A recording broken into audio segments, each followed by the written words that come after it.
Which pile of shit smells We'd like better? to have this flower. Well, there's a flower. Come on. Excuse me, sir. Would you? So, for those of you who didn't hear, Nick asked me, what is better, Starfleet Academy or The Acolyte? And I said, that's like asking which pile of shit smells better. Jerry's kids. Yeah, thank goodness for the answer. Chat wants an answer. You gotta give it to them. I know what my answer would be. It's a new year, Wait, and with it brings hope that 2026 will be better than 2025. And who better to start your year off with than a man who promises to reach new heights? A man we all look down upon and admire. A man who has no control over what I'm saying. It's it's almost February. Wait, we should probably change that Comics talk. K. I still love it. It's It is dude. funny. You should change it. It's It's great. this dude. This dude. That wasn't gay. We're just going to get clipped. No, Not the not at all. slightest. Not at all. Absolutely not. And I'm pretty sure it's be clipped by my producer. Anyway, I hope. it hi, welcome to Thursday. There's a lot to talk about. A lot of interesting things going on in the world right now, as we know. January has been not as crispy as 2020, but it might get there during the summer. The shenanigans have continued until morale continues to decline. But yes, we now have celebrities speaking out on things. I mean, that's not new, but Giancarlo Esposito says some pretty cringe shit. We'll get into Who's that. he? He played Gus in Breaking Bad. Yeah. Oh, Probably- I don't give a shit. Yeah. Oh no, but Sorry. it's you got to listen to what he has to say. It's pretty retarded. So, okay, you hear this? You hear this? No. Okay. Okay. This is a pack of Nauzene. Okay? What the hell is that? Nauzene is for upset stomach and nausea. Oh. I had to Oh, take you this. watched Starfleet Academy. That's did. what. Exactly, He did. that's what happened. Yep. I have never seen a show So bad. so bad. Oh God. Oh my Yeah. God. It's pretty awful. Yeah, right. See, Mrs. So, Flu can't stand it. are we all That's how on? bad this show Are we is. all on the main stage, or is the only person on the pole Ian? No, everybody can hear you. Ian's always All on the the men pole. are on the pole. No, I just mean on the screen, because right now all I see is like a QR How's code. that? Oh, there we go. Is that Much better? Yeah, I feel like I feel like I can be seen. You can So be you seen. see that hat that Nick Reiser's wearing? That is what Yeah. I felt after watching this episode. Hey, look, of Tendencies Starfleet is Academy. great. You mean you didn't like the I was sexual tending tension towards- between two men? One happens to be a Oh no, they're Klingon. aliens. Torn Those are between two aliens. Klingons. Okay, Whoa! so Mrs. Flu once saw Enemy Mine a That's a good long movie. time ago, decades good ago, movie. right? Good movie. We're watching Starfleet Academy, and she's watching with me. Great Sacrifice, and she goes, "Is that?" She reminds me. What was that movie with Luke Gossett Jr.? I go, Enemy Mine, and she goes, "Yes, Enemy Mine," and I'm like, "Yes." It's a lip. I was said, "Don't talk about lips." Anyway, it was. Where are you going with this? You were Yeah. saying? You're saying Exactly. Tots? Mm-hmm. She's talking. Okay. It was Can't hear exactly anything. Enemy Mine. Yeah, I know, because it's a gain on the mic and all that stuff. Wow. So she was explaining to me yet again. Thanks, dear. Don't come over here. Put that down. Why did you Is she walk away supposed with to that meet stuff? at you? Oh, it's yours? No. The last I can still have the Visiana sausages she can. She I threw thought out she was couple gonna give years you a ago. meat. I thought she was gonna give you a meat facial. I miss those days. Yeah. Oh, those are the days. I love you too, dear. Good night. Oh, for the If days. if I send comics enough money of a super chat, instead of give me a hell yeah, give Tox a meat facial. They With this made blue a for your Klingon a warrior for winning a fucking debate against no one. I am the debate king, bitches. Don't you understand? Klingons have to get a planet the Klingon way. They threw a What, you fake guys don't fight take that charity? everybody knows. Nudge, nudge, wink, wink. Would you like our planet? Oh my God! I felt like I was watching a horrible episode of Monty Python. With them going through that, it was like if the A-Team was in space, firing 1,000,000 bullets that never hit a damn thing. Like 60 Klingon vessels hit this little piece of shit ship that they have. Because they didn't even take the whole thing. All right. No, they just took the saucer they didn't launch section. the whole ship, all that stuff. It's like Kurtzman calls, sorry, but the budget is fucked. So just take the little piece of shit ship, which has warp drive. Yeah. Where nobody knows, or whatever it is, or the pre-burn, post-burn, whatever the fuck. And they go there. That thing gets hit by 6 billion laser blasts from all of these Klingon vessels. What's our status? 95% shields. 5% from all these Klingons hitting this. I'm just, no, whatever. And Holly Hunter was fucking a Klingon? Yeah. Okay, all right, I'm done. Sorry. So, all that because Nauzine. Nauzine. Yeah, this Yes. episode was the you have to learn to fight with your words episode, which was mainly focused on Jaden Smith, the Klingon, and his backstory, and the fact that him and the other dude, who's not the main character, but the one that is a fish guy, The fish alien. have like a sexual tension moment. Well, he taught him a warrior breathing technique. Was it called sticking his finger in his ass? I mean, well, I was think that the warrior this guy, breathing the technique? fish guys, I think that his people are called the Cosbians. The Cosbians? Okay. I think. Or are they the Ruffians? They could be the Ruffians. They could be. You never know. You never know. But the Klingon was definitely going to be the Bolchinian if he didn't pull back. That's all. There it is. Well, yeah. I mean, there like is a scene like legit where they're practically touching tips. Speaking of I mean, they're chin, close, dude, but they're like so fucking close to each other. but speaking of chin balls, I mean, where does this rank compare to Doctor Who? As far as like, is this the gayest Starfleet ever? I mean, Yeah. yes. The answer is yes. Yeah, okay, that's what I thought. By the way, the lovely Sherry is back. Hi, sure. Hi. Hey, Sherry. It's the Bill Cosbians. Yeah, We're going the to Bill drop the Bill Cosbians. Cosbians off at the pool. Yes. Oh boy. Yeah. Yeah. What? Randall. Bring Yeah, me my we should probably brown address this. pants. Did we scare Freddie Wade? No, he's been having a string of bad luck. He got sick and has been out for a bit. Yeah. and now is having Wi-Fi issues. Yeah, or I think you misread that. It was wife issues with a E. Yeah. Yeah. Maybe. I'm just Yeah. Yep. So anyway, I have been taking Nauzine, which I recommend, the chewables. Very good. Yep. For the sounds like a nausea bad that date. this been- Well, I went from that, and we watched that on Paramount Plus because the wife pays for that. Mhm. So we watched it, which is fine. Still haven't gotten Apple TV Plus and watched the Monarch show. But anyway, we go to that to Disney Plus because she has that too. Because it auto renewed, and you have to pay for it for the year, and there's no refunds. And then we went on and made sure that we turned it up. So there's a couple of things with Disney Plus. Number one, the app wouldn't work on the TV. Oh God. I'm old, so whatever. So I was just going to get up. I was going to come in here and do it on the PC and watch. Yes, I call it a PC. I was around before there were PCs, motherfuckers. So she decides to cast it from her tablet to the TV, which means the Bluetooth surround sound doesn't work. Oh, that And I don't blows. have control of volume. Hmm. So we're watching the next one, this whatever thing you had, Wonder Man or whatever. It's an Underoos commercial. I don't know, whatever it is. We're watching that. And Disney Plus is horrid. What a horrible platform that is.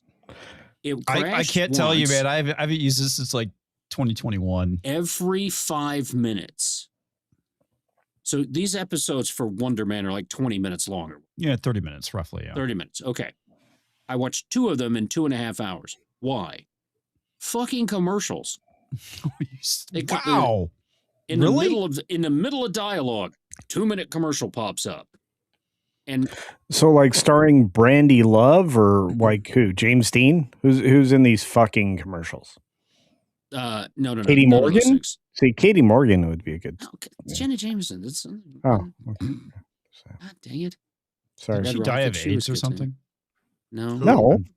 Jameson's still alive. I'm being a She's still smart around. ass. Oh, she's also. I think she. Let's joke about the Did she AIDS. become born again? I will joke about the AIDS. I will joke about the. You have the AIDS. I don't have the AIDS. It's all you. Everyone. Hey, you should make an has Ash joke. AIDS. Don You made an Ash out of Lemon, yourself. on the I'm other sorry. hand. Arthur Ashe tried to because he got AIDS from a heart cancer. Hey, you know, and I feel bad for people saying the term. You look a little ashy. Yes. Ashy Woo! McGee. That was one of the great characters on Chappelle's show. But so I'm sitting there going, how desperate is Disney that they're doing 2-minute commercials after 5 minutes of playtime? So you're watching the thing for 5 minutes, and there's a 45-second commercial pops up, a 60-second commercial pops up. Iger, And 15 minutes in, I get a 2-minute commercial. Oh my You're giving me God. every excuse to turn this thing off. Oh my And the God. first episode, all right, sorry. We'll get into No, spoilers. just the commercial thing, dude. That's awful. Yeah, I feel like Iger can only last 5 minutes, so he needs time between rounds.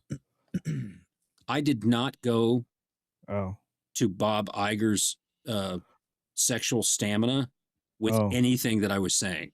I didn't Oh. get to that point. You did. And I don't quite understand how that happened, but Well, that's I fine. feel like I really know Aunt Willow really well. Yeah. But yeah, we'll definitely touch on Wonder Man. I know that you said it was boring. I thought it was semi-decent, pretty decent, I think is the words I've used. It's definitely a more earnest show that we've seen coming out of Disney, which is honestly something we've never seen at Disney.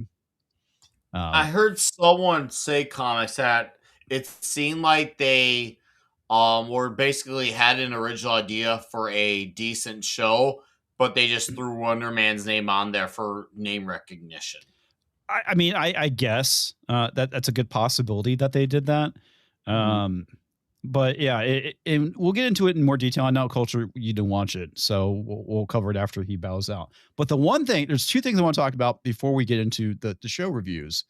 And I want to pull up the thing from Giancarlo Esposito, because he said some fucking stupid shit. Really fucking stupid shit. Of course he did. Yeah, because, well, he's He's never going to say anything intelligent. no. He's a leftist, obviously, and yeah, he's wanting revolution, guys. And You say you want a revolution. You say you want a revolution. Yeah, All but right, so- you don't want to be on the front lines. yeah, well, You want to be cozy in your mansions, and that's the thing I was going to say, is that this is somebody who is going to be, as much as he's calling for revolution, he's by no means going to get his hands dirty. First off, because he'll just get himself. Doesn't he look like He's your a lesbian? gated community. He gets to hide behind his ivory tower the same way Tim Walz literally does that. He tells all those people to go do his work from a gated Yeah, I'm gonna hide behind my gated house and tell you, the pleb, to go and die for me. Okay, but put his picture up on the screen, because I want to see everybody's gay Aunt Kathy here. I feel like this guy takes Karen to a whole new level. That's it's like, yeah, I mean, he's slowly turning into. it's How like Davis. You're right. Megan Your Rapinoe, lesbian aunt. Yeah, Megan Rapinoe, Rosie O'Donnell, and Bruce Springsteen rolled into one. All look the same.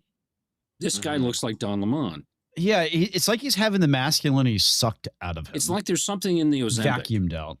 Dude, that same shit happened to Dave Bautista too. Like I remember when he was cast as Drax in Guardians of the Galaxy. Mhm. I saw a photo of him from I think either it was a few months ago or from a year ago.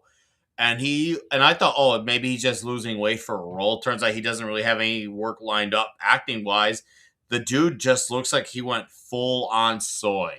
He probably stopped taking the juice. Let's be honest. That's probably the reason why. Maybe it was, but I was like, it was weird to see that. Tyrus, right? The guy that's on Fox. Oh yeah, he was a wrestler. He's strong too, and he was wrestling. He's still a big guy. He's still a big guy, but he's not anywhere near where he was. And I watched his show, and he talked about it. He said, "Look, I had to lose the weight because all of the extra muscle and the stuff I was doing was putting pressure on my heart."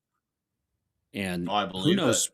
After all those years, who knows what they were taking, what they were doing. You don't get that big that naturally. No, you don't. There's a few people. Arnold Schwarzenegger was just, big. You definitely have to have the genetics for it. And for the rest of us, there's steroids. Right. It's kind of like penis size. I mean, sometimes you're giant, like that guy on Dunkin' Egg. That was a prosthetic, apparently. Mrs. Flu was watching that, so she's watching this. Prosthetic penis? And she's like, oh my God. Wait And a minute. So, the guy walks out, he does this thing, he grabs this plastic thing, whatever. And he's doing that. And I look over at her and I go, oh, that's kind of small. And then she laughs and hits me. And then it stops and is circling. And it's just this guy holding this dong on her camera, on her phone. She can't get it off. She's like, I can't get it off. I can't get it off. I'm dying laughing because she's got her phone staring her in the face while we're at the kitchen table. And there's a guy with a giant cock in his hand, and she's punching the cock with her finger, trying to get the thing to play, to get off of it, because she wants to see if they say that Egg is a Targaryen, because she believes that. Yeah, Egg is a Targaryen. So she's fighting with it. She's fighting with a detachable penis. Exactly. I was gonna say, is she getting into a cockfight? Like literally, she probably could. It's pretty fucking funny, dude. I mean, it's that's good. Yeah. No. Yep. All right, let's listen to this whole black lesbian. Okay. This is time for a revolution. Oh, it's time for it, and they don't even know that's what they're starting. You know, some very rich old white they're men. starting it. Ooh, tough talk. Well. Yeah, go hang out with your other sister wives, bitch. Are exerting their power to suppress our own people, thus creating a suppress. Well, okay. I love how enforcing immigration law is suppressing our own people. And I don't know if he's necessarily referring to them or the two idiots that got themselves killed by ICE. I think it's a little bit of the whole picture is what he's referring to. Yeah. You gotta remember, these people are gonna, they're never gonna say stuff like illegal alien. They're just gonna say immigrant. They're not. They're undocumented citizens. Yeah, is what they are. That's what they claim. Everything as dishonest as possible because they know they could say it so cleanly and straight to your face, lyingly, without giving any thought. They also know a lot of people are not gonna look beyond the surface, so they're just gonna take their word for it. Well, Giancarlo Esposito must say this, so it's gotta be true. Yep. Feeling of civil war in the streets, preparing the haters to hate, teaching them how to shoot. They're not even trained right, to kill. This is all a preparation for a very insidious problem that's happening in our world. Is he talking about what the left is doing? Yes. What ICE is doing? Nope, he's definitely not. He should be, but he ain't. Okay, a lot of it too. It's like accuse your enemies of what you're doing. Yeah. Yes. That is a big thing. And the more we find out about Peretti, the more it's like, dude, okay, this guy is not some innocent bystander. He's a part of these, he's an insurgent is what he is. Comics, did you see the video I sent you yesterday? I sent on the group message on Peretti. It turns out he did have a gun. The guys yelled, gun, gun, gun. And one of the guys actually pulled the gun from him because he had it on his side. So that whole thing about him being unarmed was bullshit. Well, I'm not saying okay, he was disarmed. When they say he was disarmed. Unarmed, that's what they're referring to. And you could say it's disingenuous the way they phrased it. But there's another video where he had another encounter with ICE and literally kicked out the taillight of a vehicle. I saw that. Yeah. And he's like yelling at them basically for them to attack him. Yeah. He was there a week before trying to start shit too. A week before. He kicked out a tail light for a vehicle, a nice vehicle. Was that from a week before? Was that what that was? Yeah, I mean, this is not a peaceful protester. He's a giant douchebag. He's an insurgent, is what it is. Look, I think when they call these people domestic terrorists, that is inaccurate. They are insurgents. Yeah, well, all I know is that ultimately, according to Bruce Springsteen, we ended up with something pretty good. Okay. That was pretty and for me, I have to speak out that we will not be iced out. This is not going to happen. They can't take us all down. Oh, he's if so the funny. whole world showed up. Yep. All right. This is where he basically calls for revolution. And you know what? It really enrages me is that these people talk about their one-party system, the fear of the one-party system, yet all they want is to enforce a one-party system. Their rules, even though their ideology took a well-deserved, much-needed, long overdue bitch smack to the face a year and change ago, and they're still trying to force their way on us, though their reality got shattered in front of them. Fucking insane. Yeah, they complain about one party rule, but the what they're complaining about is the other side. They're trying to take away what we voted for. If their side wins. Yeah, they're trying to straight up take away what we voted for. They're straight up trying to take away, saying, no, you can't have that. But it's okay if we have to put up with everything they vote for. Yeah. Insane. I want to get this comment from Randall Orser, and I'm not sure exactly what he's referring to, but this is what I'm going to interpret. It says, actually, they can take you all down very easily. Here's the thing that people need to understand right now. And the whole Renee Good thing and the Peretti thing has shown a huge spotlight on how organized the left actually is with this. Okay. Oh, yeah. And this needs to be a wake-up call to literally everybody else because they're in these signal groups. And the fact that they're well-funded, they're well-organized, they can go in, like, if the revolution or civil war happens, they could very easily go and take major roadways. They are willing to sacrifice all their own for the revolution. That's how they see every death is a sacrifice so that the revolution happens. Culture, what are you going to say? Culture, your mic's off. You muted. I haven't taken the big truck out in a while, and I have fresh tires on it. So, I mean, I'm good. Yeah. And second, you can take over the roadways. You just have to be able to stand on them long enough to, become speed bumps. And third, okay, but if they're armed, dude, and let's be honest, a lot of these leftists, not your common liberal that hates guns, a lot of these crazy leftists do train and do own firearms. That's true.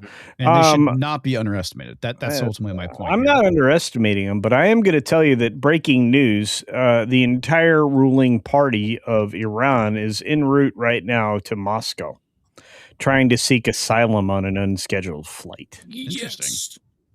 Interesting. So Trump gets bent over and fucked up the butt by Tim Walz in Minnesota, so he's going to invade Iran. Yeah. Iran. Yeah. I'm sorry, Tim. You mean Timmy Walz, the guy that's running away from elected office? Yeah. Okay. I feel like that's a situation where they both won and they both lost. He gave up Minnesota, folks. He just went in and went, oh, shit. I think they both won and lost.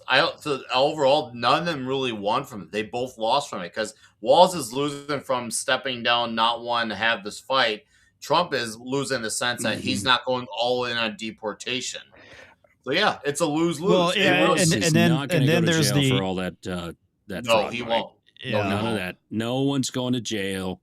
Nobody's doing that. They're all in the same group. On both sides. The other thing too is there's the whole Ilhan Omar faking getting sprayed with water or something like that. Hey, I'm just going to say Hakeem Jeffries has made a great president so far. Talks.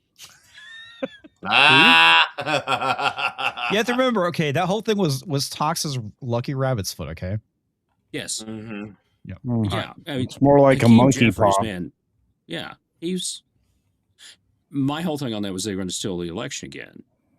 Yeah, guess what? That's not going to happen. Do you know they just raided the Fulton County with the DNI head, Tulsi Gabbard. Gabbard That's has okay. the goods. I think I'm okay with this. Done fine in her Just keep- position, but she's Yeah. but the problem is we got Bondi, Cash Patel, who have been bombing left and right with Bondi all is their the goat. problems. Hey, I can't.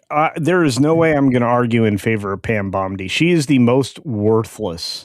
I gave her a chance. I did too. I did too. But if you just look back at her history of sucking all the leftist cock, you know, you understand what where she. Oh no, she, you just looked she at oh wait, you're right. That was Jeb Bush. That was McCain, and that was Rom. You're right. She was sucking a lot of leftist cock. Yeah, I'm so I mean sorry Romney interrupted you. especially. Yeah. Good Lord, that Mormon's as left as they come.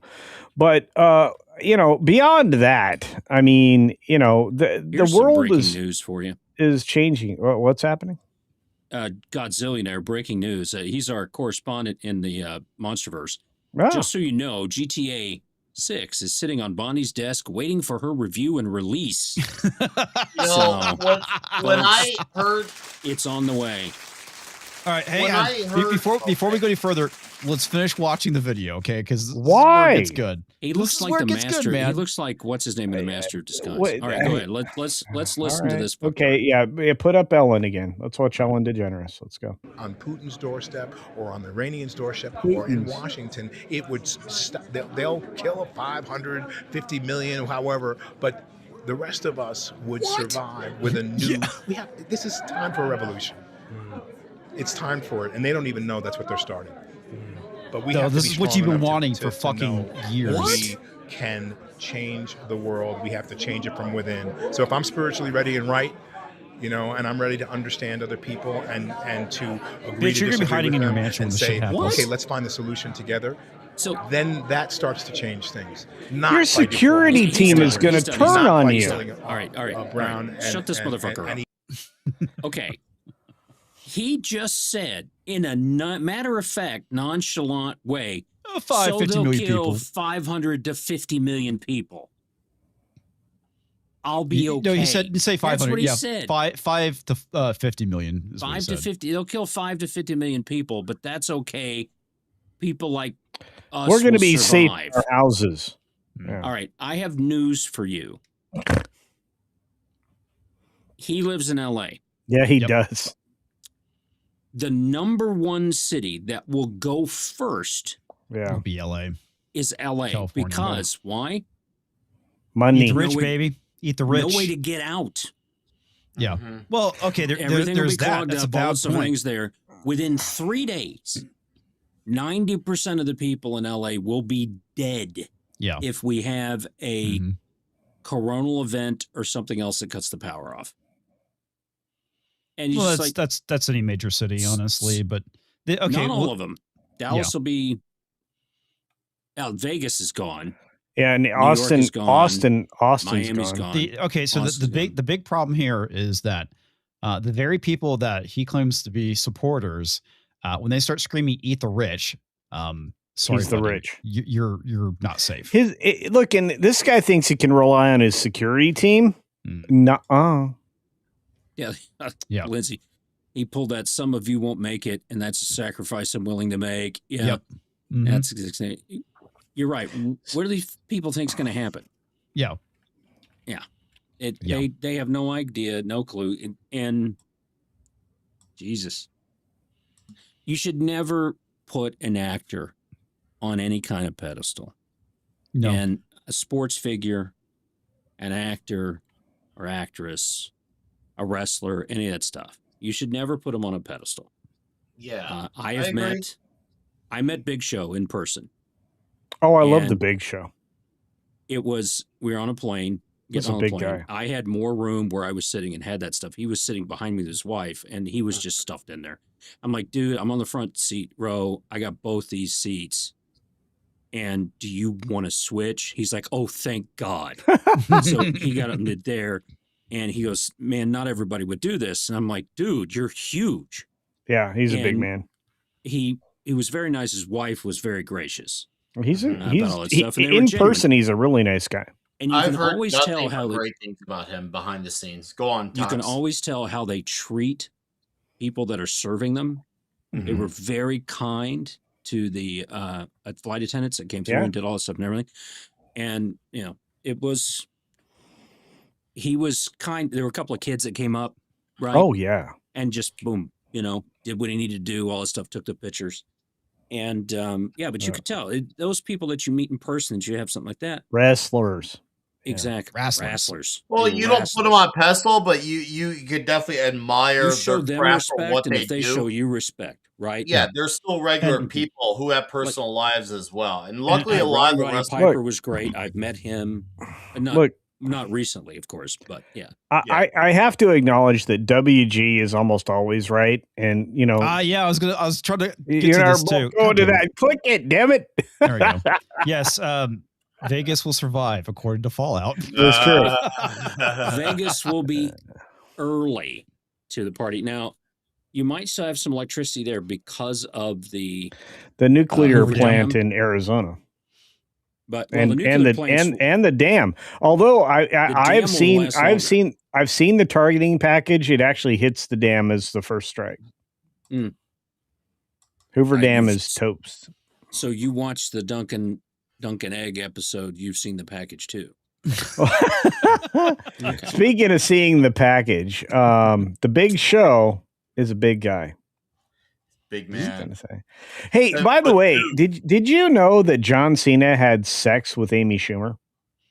Yeah, you kind of bring it up at every opportunity for some reason. I'm not exactly sure. Well, I don't know, because John China, you know, I mean, if one thing ever came out of John China, it was that scene. Well, John China's last moment in the company was tapping out like a little bitch, so it kind of worked out as fitting for how he handled his situation with China. He was apologizing because he had bad information, Nick. Didn't you hear him? I know. I actually watched his video on Joe Rogan, which actually was a pretty decent podcast, but he literally owed them no apologies. He bitched out for absolutely no reason. Yep. But once again, it's fitting because he tapped out like a bitch on his last match. And that's a fitting summary of who he is on the inside when the pressure's on. Well, I mean, Amy Schumer would put a lot of pressure on you if she was on top. So. Well, no. She divorced her cook husband and lost a lot of weight. Yeah, she did. I mean, everybody loves Ozempic right now. Did you hear all the people? They have like billions of lawsuits right now they're facing for Ozempic. Did you guys see that? No, I didn't actually. I wasn't aware of that. I stopped reading the news. Oh, okay.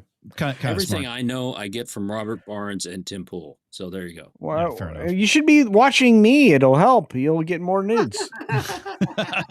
I want to hit some super chats real quick. Starting with Roland T. Rich for the Big 50. Gary said that Wonder Man wasn't horrible, and it wasn't a superhero movie either. Well, or TV show. But wait a minute. That's because Wonder Man isn't a superhero. No, I mean we'll get into that. Okay. I have a plan for Monday.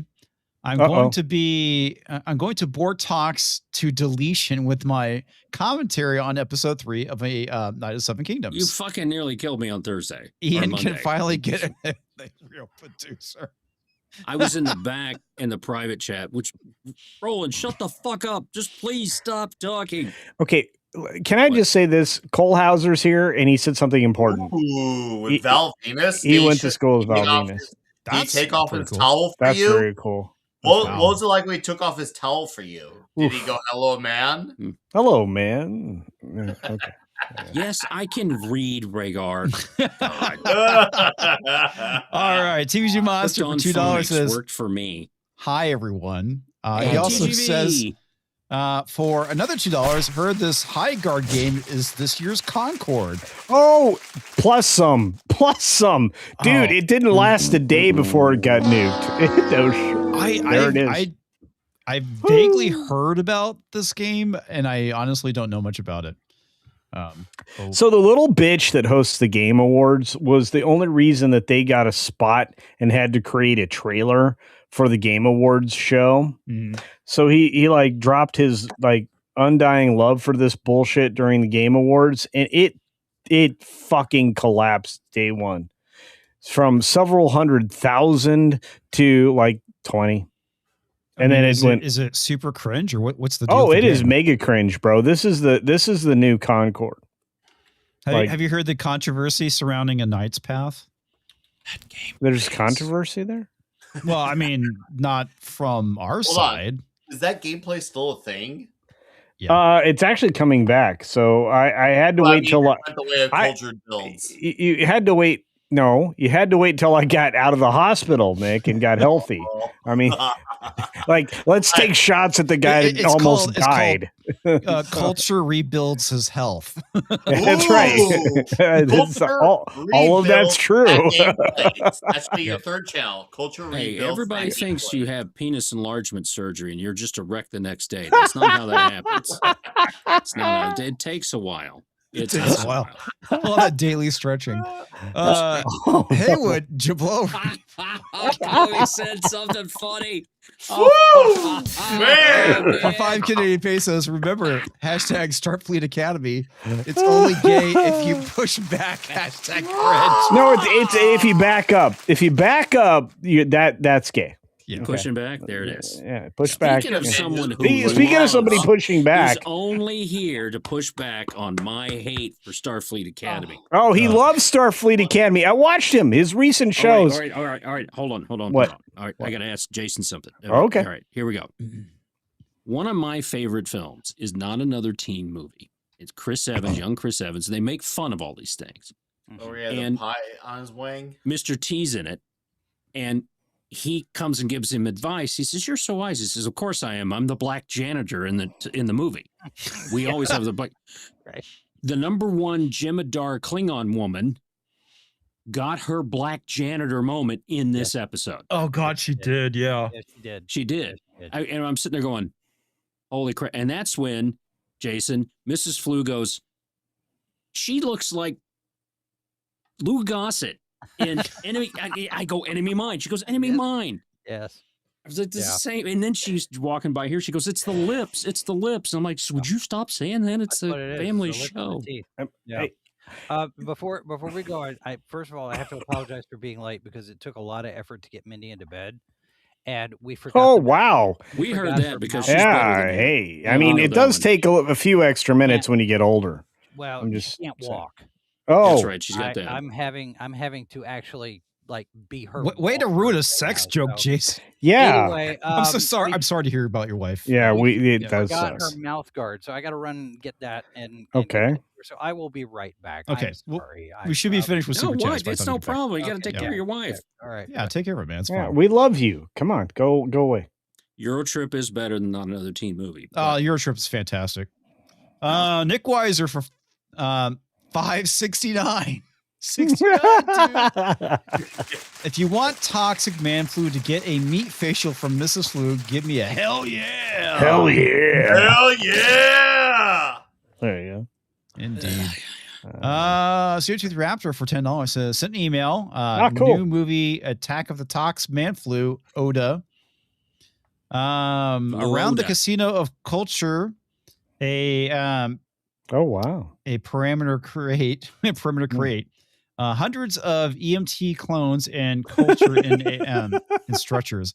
I don't get okay, no, I do get the culture structures thing. Oh, it was yeah, dude, yeah, I feel bad. I still feel bad. It's there. Months later now and I feel bad. I have have never never everybody doing these hell yeahs in the chat, and you guys can F off. Oh, come on. The audience is spoken. They want it, baby. Indeed. It's like when Trump won 2024. We have a mandate. Spoken. And the mandate is they want a meat facial. So they should get a meat facial. All right. Well, they get a meat facial in their own time. Kidding. Mod Air for $1. Bonnie works for Schiff. Ever notice not one dim has ever had a complaint about her? No. Yeah, you mentioned that last show, I believe. He's right. 100%. They're all the same. Hey, Belle, I see you. Argentum, we see you, love. Butter. Good to see you. Indeed. It's Argentum. You know yeah. how Culture had dinner with Gary once, had a steak dinner with Gary once? Once? Mm-hmm. I've eaten many meals with Gary. I mean, Gary has You liked remember one of my all of tweets that. He again. probably remembers one of them. Yeah, Gary has liked one of my tweets again, so I just want everybody to know. So you know that one? That's high praise, Talks. I know, and you know, I don't. You like them, whatever. I know, because you have to like my stuff, but that's okay. Well, maybe you don't. Maybe you do. So here, I'm going to show it. Oh boy, we don't want to see it on screen. You do want to see it. No, it's great. For me? What? Oh, you want to talk about topics? Toppings, pepperoni. Okay, so here we go. Oh. This is Tri-Bar, whatever, Nerdrotic's first edition signed Bible. Oh, yeah, that was 10 houses, funny. Right. And he goes, some people will say this is fake. They are just jealous. I immediately respond back, poser, it's fake. Everyone knows he signs his name, Jesus H. Christ. Yeah.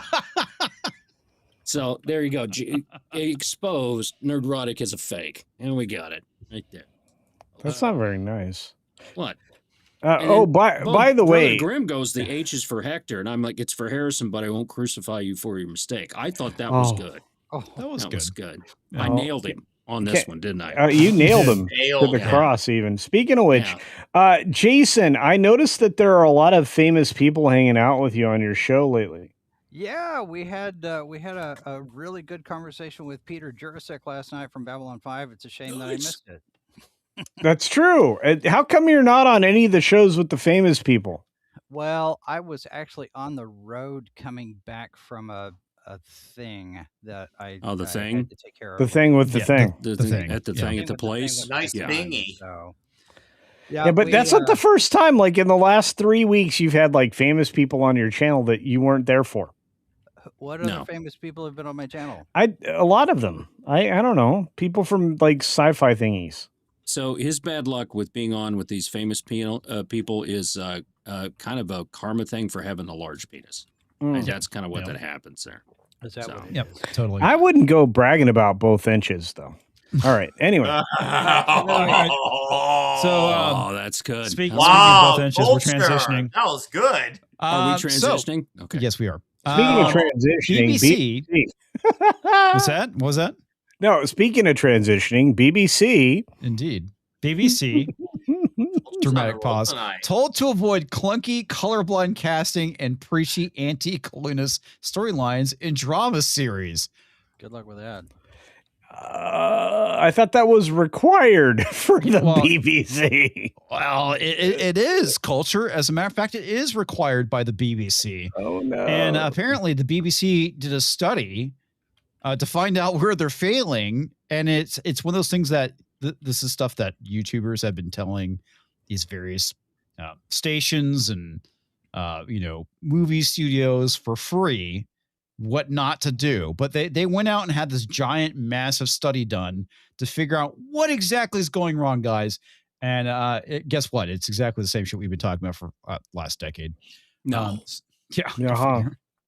The BBC has been urged to rethink colorblind casting, tokenism, and preachy storylines about the UK's colonial history in scripted series, according to a major study commissioned by the broadcaster. Wow. They legit did that person get arrested for speaking the truth? Probably. Yeah. Keir Starmer came knocking at the door, basically saying that they're all. Along with unarmed police. If a guy shows up to my house and they are threatening me and they don't have guns, just tell them to get the fuck out. Yeah, leave me alone. Shut the fuck up. Yep. Conducted by former BAFTA chair Ann Morrison and ex-Ofcom exec Chris, I can't say the last name. The thematic review of portrayed and representation across BBC output found that clunky depictions of race can cause more harm than good. No fucking shit. What about McClunky? What we said for years on all the shows on YouTube. Wow, what a fucking revelation, guys. This is amazing. All we needed was more McClunky. Yeah. Hey, by the way, I will give you $1 to try to make the letters bigger because I can't read this at all. Okay. I do want to. This is 150%. Okay. Water is also use shift and scroll wheel and make it more bigger for old people. Wind is always going to happen. Shift and scroll wheel. Water is wet. There we go. It's control. And other obvious things. Oh yeah, control and scroll wheel. Yeah. Culture I still can't read it. He's wearing Ryan's hat. That's how gay is. You know, the funny thing is I can actually read it on this screen, but anyway. That's because what you see is not exactly what goes out. One can read, I know. The other can't. Mm-hmm. Okay, so the funny thing about this is have they called the people who did the study racist Nazis yet, guys? Not yet. Not yet. No. Not yet. Well, no, I'm talking about the BBC. Did the BBC look at the results and say, you guys are a bunch of Nazis, fascists, and racist, white supremes? Maybe they shouldn't have hired the SS aggregation company to do the survey for them out of Berlin. Maybe that was their first mistake. I have to address this, people. Yes, I do have AdBlock installed, and sometimes I have to turn it off because they won't let me read the fucking article. Well, Deadline is one of them. I get around this. How you don't, I don't get. But it's fine. Because I had to have butt sex with you. I had an ad blocker set up. By the way, do you realize you really can only get Hep C from butt stuff? I did not know that. Oh man! I did not know that. Are you speaking from personal experiences? No, it's I learned that. That's a recent thing I learned. That you can only get Hep C from butt stuff. Recent thing I learned. So I mean, somebody was really trying to get out of getting a vaccine for that, and they just said, "No, I'm not going to have butt stuff, so we're fine." That's okay. So check this out, guys. The 80-page report. 80 pages. 80 pages. It's 80 pages in giant font, and it just says, "You fucking suck." Pretty much. The 80-page report revealed audience complaints about Doctor Who casting Nathaniel Curtis as Sir Isaac Newton in the 60th anniversary special, Wild Blue Yonder, as well as the 2023. Wait, it's a more important question here. I don't know. I don't know. I'm going. I would love to go. I'm probably going to go to Scarborough Fair though. Okay. I don't know yet. I'll let you guys know. I'll be in Texas. Are you going to Scarborough Fair? Are you going to Scarborough? Parsley, sage, rosemary, and anyway, you can finish the article, but I needed an answer. I will be at MegaCon along with Mr. H Reviews. Mr. H will be there. All right. Godzillionaire, I've actually been in a room with comics and with Gary. We had breakfast together, and no. Comics was not in a booster seat. No, actually, he sat on a regular. It was a booth seat. Was that a high chair? So I feel like that didn't favor him because he sunk in a little bit. He's 5'9" at least. I hate you guys. I hate all of you. He can chug the gay wine. Honestly, Ian. Okay, let's speak. I'm going to be honest with the entire audience. Ian and I are the same exact height, almost to the center. Yes, we really are. Yes, he finally comes out of the closet and tells the truth that we've always known. Comics Division, Culture Casino are the same height. Where's my chair so I can scream, "Fuck you!" I was right. You can only tell them apart when they lay down. I'm just saying. Now, laying down, there's definitely a difference. Laying down. There's definitely a difference, but it's. I'm sure it is. Because I do have clipped you have a Culture gut feeling saying about that. Yeah, I have it clipped. Culture saying there's nothing going on below the desk. So I have that. Look. The stuff. First of all, Davina is worried about what's in my browser history. Never you mind. Never you mind what's in my tons browser. of butt stuff. So funny story. We were at the doctor's office this week again. Oh no! And they got Mindy's height. We were in endocrinology. It was our first time we got the punch card on that one. So they measured her height. She had on boots that had on heels, and normally she's supposed to be 5'2". And with With heels? Well, no, normally she's 5'2". Yeah, So right. we figured with the heels, she'd come in at 5'3", 5'4". No, 5'1" with the heels. So she's shrunk a little bit. And she was not very happy about that. She's like, "Oh no." She didn't seem all that short when I met y'all in person. No, she hasn't been, but I guess when they've done all the back surgery, she's lost an inch or two. But it sucks. That happens. but yeah, I mean, well, your spine compresses as you get older too, which causes. Well, there's that. Yeah, but hey, I'm gaining. I'm gaining height. I have not a traction table, but a tilt table. That's not a bad thing to get. Well, they put metal knees in you, and then you gain Hey, height from metal. Hey, if you're not one of those ladies on OnlyFans, it's a different kind of stretching out. So I'm just saying. So, do you have the pegging option with your tilt table? I just want to read the goddamn article. Okay, sorry. All right. Well, comics. We will stop entertaining the audience right now. Oh no, there'll be much entertainment to be had by this article. We're supposed to be entertaining people. What? I thought we're just yelling into the void. Hasn't been doing it for not the show for that. Yeah, that's true. All right, I'm going to reread this again because it's funny. The 80-page report revealed audiences complained about Doctor Who casting Nathaniel Curtis as Sir Isaac Newton in the 60th anniversary special Wild Blue Yonder, as well as the 2023 Agatha Christie series Murder is Easy, which featured allegories on colonialism.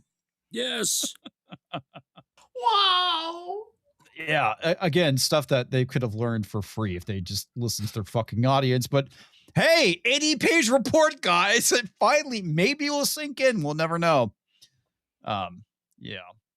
The review noted that colorblind casting was a matter of controversy for commentators and some viewers. I think that is a massive downplay of the some viewers. I'm going to say probably the majority of your audience. Just thank you, Suckball. Throwing that out there. Mm-hmm. Urging commissioners to consider their choices carefully. The report said that good intentions to increase diversity can lead to inauthenticity or inauthentic outcomes. No fucking shit. Huh? Holy crap. Wow. Again, wait, if you create stuff that sucks that nobody wants, nobody's going to watch it? Yeah. Okay, got it. Yeah. Go figure. I mean, you think that this would be common sense, but apparently it's not. Outcomes that can sometimes be damaging to the communities they are attempting to serve. No fucking shit. Again, this is shit we've been saying for fucking years. My God. Like I said, when are they going to start being called racist now?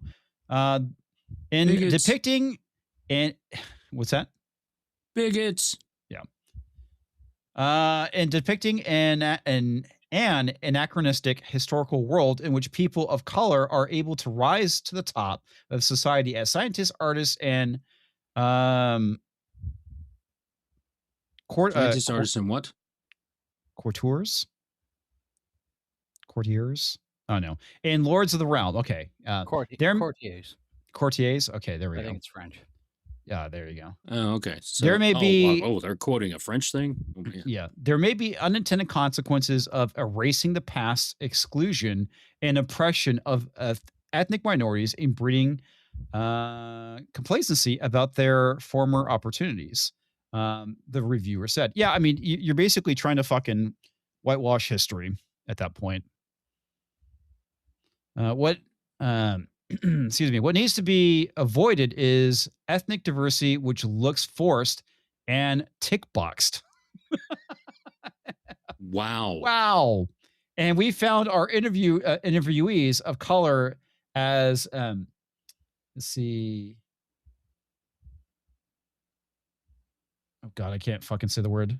Interviewees of color. We found our interviewees of color as empathetic on this point. Empathetic. God damn it. My brain as those who were white. Yes. No, empathic. I'm so sorry. That is empathic. Emphatic. There we go. God damn. Emphatic. Emphatic. God damn! Wow, we are all fucking retarded.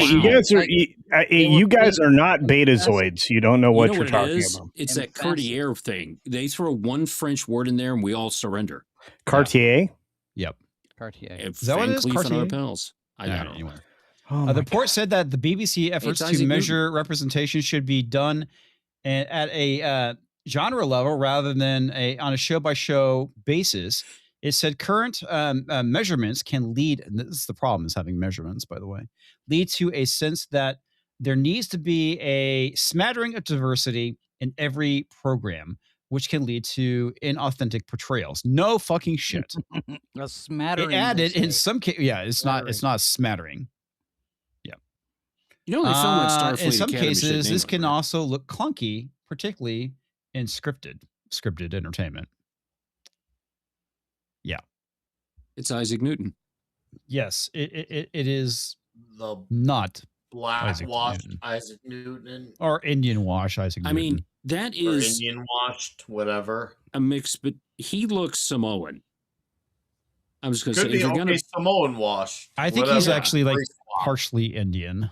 Indian Samoan? Isaac Newton. He might be partially Atlantean, like related to Namor somehow. Could be. Yes. Yeah, he could be Namorian. No, that guy's too soy. Namor's an alpha motherfucker. That guy looks like he drinks goat milk. Not. Well, that doesn't count because that's not Namor. That's not more. Not more. No. That is nay less. Yep. Okay. The Doctor Who was referenced. The report raised an eyebrow about the specific concerns regarding Curtis, saying that a mixed race Newton seems much less of a stretch in a universe in which fuck off, he's a historical figure.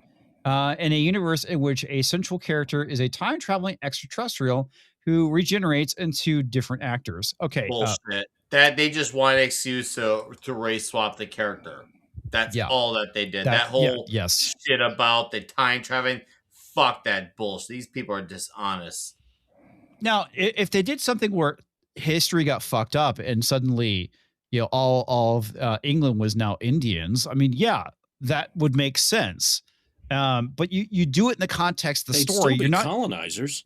Yeah, exactly. You don't basically go and throw out a black head, for example. If all of this was the case, anything in the UK like the BBC, they would all be doing Bollywood bullshit. So I'm kind of like, You out there rolling?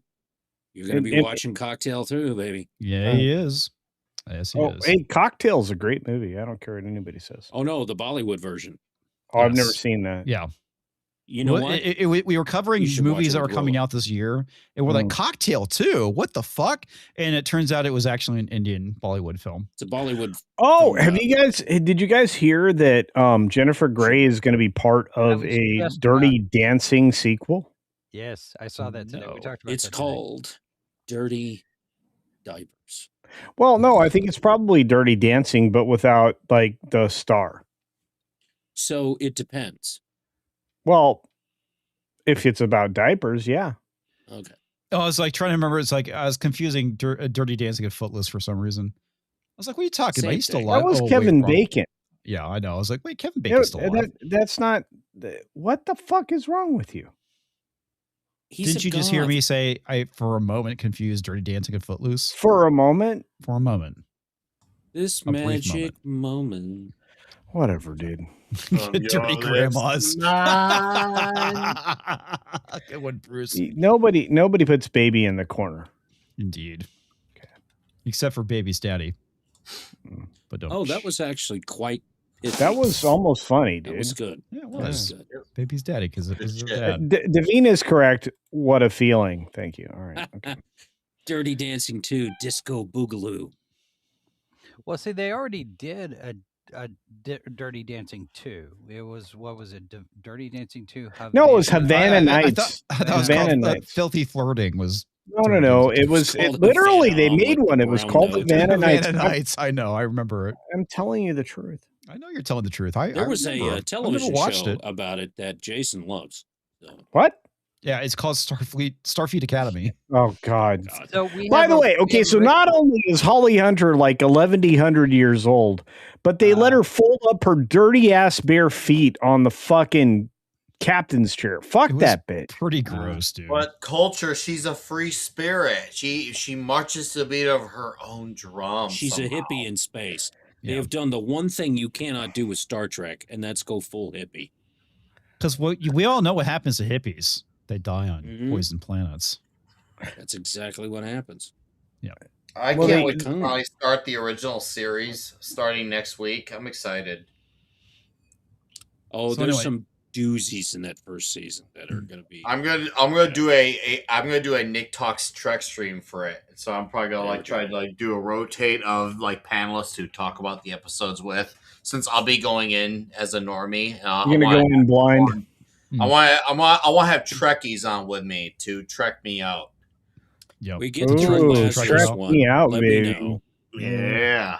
Okay. Because the Lazarus one, I will super chat in memory of Clobby, because that was the episode. Oh, I kept Mike super would checking hate. that Lazarus was falling off of things. My- Stuff. So My God, I my miss that man. Mike would I hate do. Trek right now so much. Dude, I would. That's the one thing I hate that we don't have right now of all this is Clobby. Clobby would have probably been a guest on tonight's TNT to talk about this. He would have ripped Oh it a God, new one. I would have loved to have Mike on. All right, I want to read this last paragraph, and that's kind of it for the Would you article. hurry up with the article? Yeah.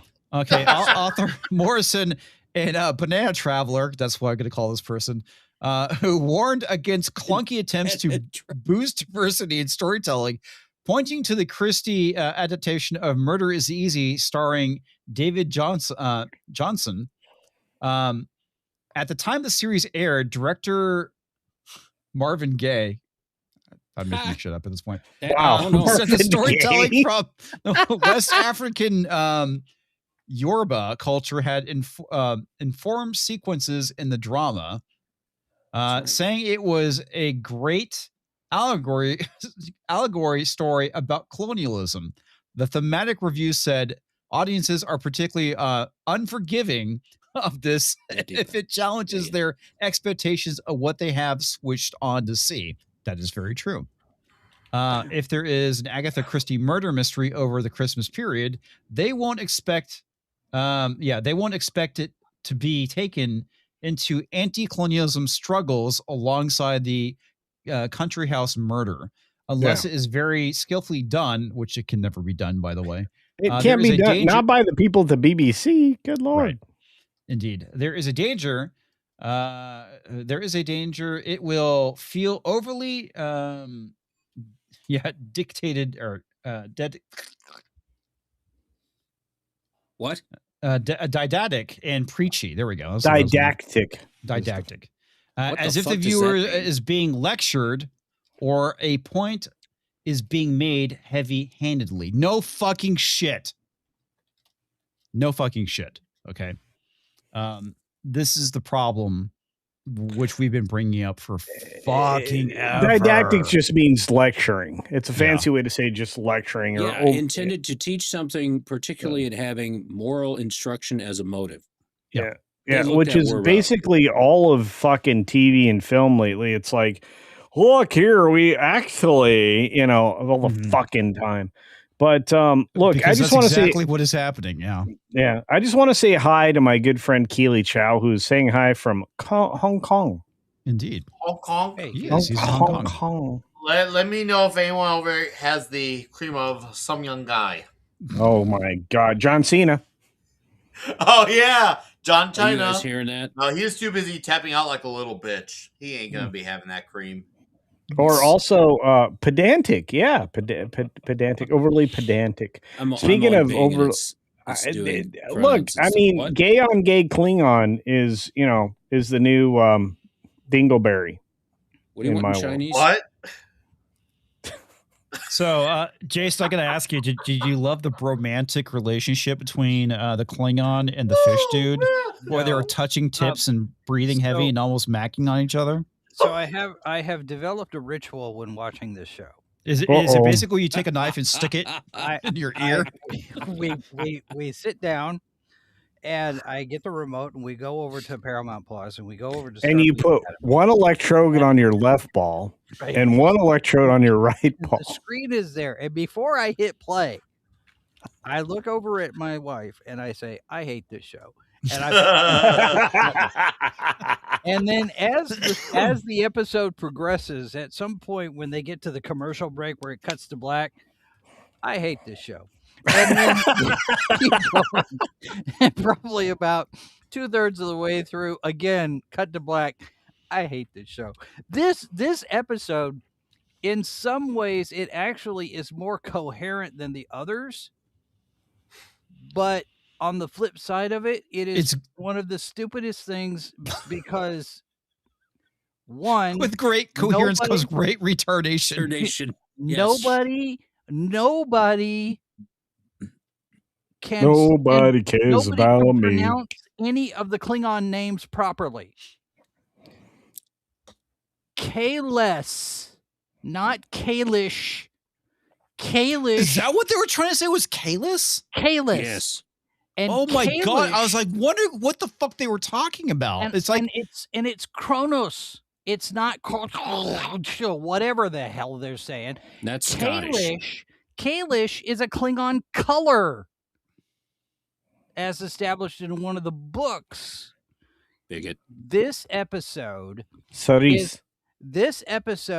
is a rehash of the entire arc of Alexander Roshenko. Oh my god, it is.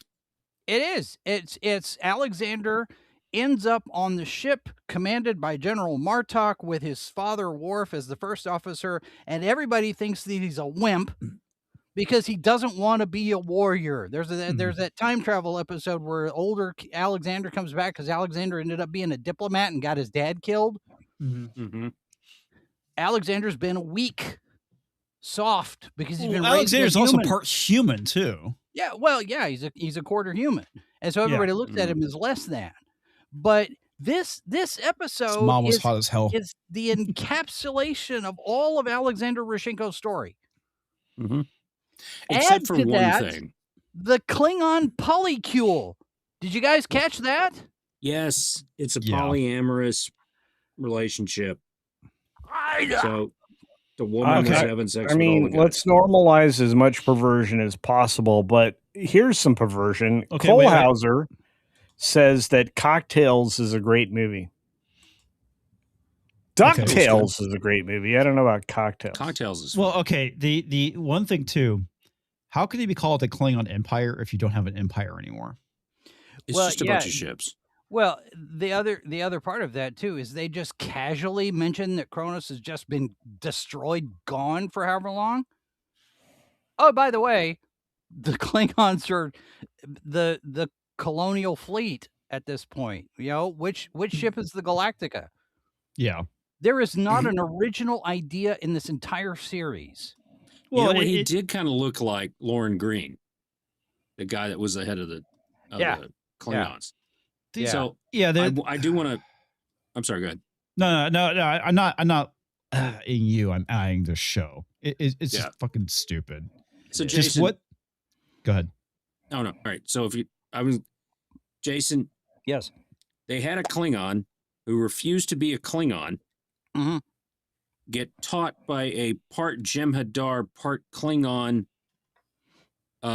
sage black janitor. Right. That his father didn't kill a bird, was actually capitulating to his son because his son has defeated him by not wanting to kill things. And he wins a debate against himself because no one else is there. Yeah. Well, he's basically concluding his point that he was trying to make against Caleb. But Caleb got thrown out and it ended up winning the debate. They both got thrown out. Caleb ended up with the trophy. Yeah, and I'm not sure how that worked. Because he literally kicked the shit out of everybody. Because they needed to have the scene at the end. Yeah. Yeah, well, Caleb had his hand on the trophy. I don't know if it does was anybody give a shit about spoilers? If you do, No. but fuck off. the idea, the other thing that bugs me about this kid playing Jaden Smith is the way he talks in such a stilted, truncated, give me your best, worst William Shatner impression. Well, you know the reason why they're doing it, right? It's to make it easier for the voice modulation. Sure. Yes. Which that they is exactly did to why. every Klingon in this episode. Yes, Did they you did. notice that? And all I did. Well, that's why Klingons are always trying to be warriors. They sound like they're constipated all the time. Well, they're basically trying to make them all sound like Worf. And well, let's be honest, the guy who's playing Jaden Smith, the Klingon, yeah. He's a gay dude. He's a very effeminate sounding. He doesn't have that Michael Dorn deep voice. Well, he doesn't have the build for a Klingon either. No, he doesn't. You know, I mean, if anything, the kid playing Raimi probably has the best build for a Klingon as far as body structure. But they even pervert the hunt. That's not how it's ever been presented in any Klingon episodes of Next Generation or DS9 or any of that. You know, there's one in particular. There's one episode in particular where Worf finds a Klingon colony that everybody thought was gone, and they were just like, we don't want to be part of the Klingon Empire anymore. We're just here. But the hunt ritual was part of that episode, and it's not the parents taking the kids out; it's the kids going out on the hunt, and you bring back a kill, or you come back dead, or you're an outcast. Right. This sounds an awful lot like Predator Badlands. I mean, it does. I did have that thought running in my head as I was watching the episode when they were doing that stuff. Yeah. But the whole thing is like the Klingons are supposed to be warrior culture, right? Mm-hmm. And that's the thing that defines them. And it's we're getting the kindler, gentler Klingons. Well, no, but see, they not only with the warrior culture, but they tried to shame their enemies at the end. I mean, we've seen that in many versions of TNG. Then they got like super pansified by the modern era. Look, all I want to say is this: Hassan apparently has been banned from Twitch. Oh, finally. I mean, is it for a day he's not streaming? It's probably 48 hours. We'll see. Oh, did you catch the Allah reference at the end of the episode? Yeah. No, I no. So the Klingon got after they have the fake fight, and the Klingon guy is on the bridge of the shit prize, and he gives the effeminate, kinder, gentler Klingon the bow and arrow. Yeah. So, all right, he's doing that. He turned and he's thanking the one guy from the Mummy goes, praise Allah, that hopefully Allah, praise Allah, no one was hurt. I missed that. Yeah, that was real subtle at the end. I was like, hey, did you hear that? She goes, yeah. No, I'm gonna go back and watch that then. Which I like that guy. That guy is a very good actor. Yeah, Odin Fair is great. Yeah, he's great. I didn't catch that either. I didn't hear it. And I think he is Muslim, and I'm perfectly fine with that. See, that it goes back to what you're talking about, the BBC stuff and these things here. Just stop telling me you're better than me because you thought to put this in a show.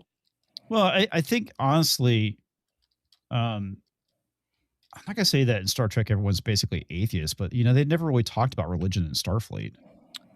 The original Star Trek, they definitely did. Who mourns for Adonis when they confronted Apollo? Yes. And they were talking about, and Kirk specifically talks about, because Apollo says, when I was on Earth, we had all of these gods. You guys worshipped all of us as gods. And Kirk says, we're satisfied with the one. Okay. Then, well, I'll also correct myself with Star Trek V, The Search for God. Right. So. Yeah. Well, there was also the episode with the sun worshippers. Yeah. Bread and circuses with the Roman Empire. Right. It was the Roman Emperor and stuff. And they had them both. Yeah, there was, yeah. Mm-hmm. Yeah. Okay, so we've been asked a very important question. By who? Sanding Monkey. Where's Brahma for this episode? Talk. So he can be bored as fuck.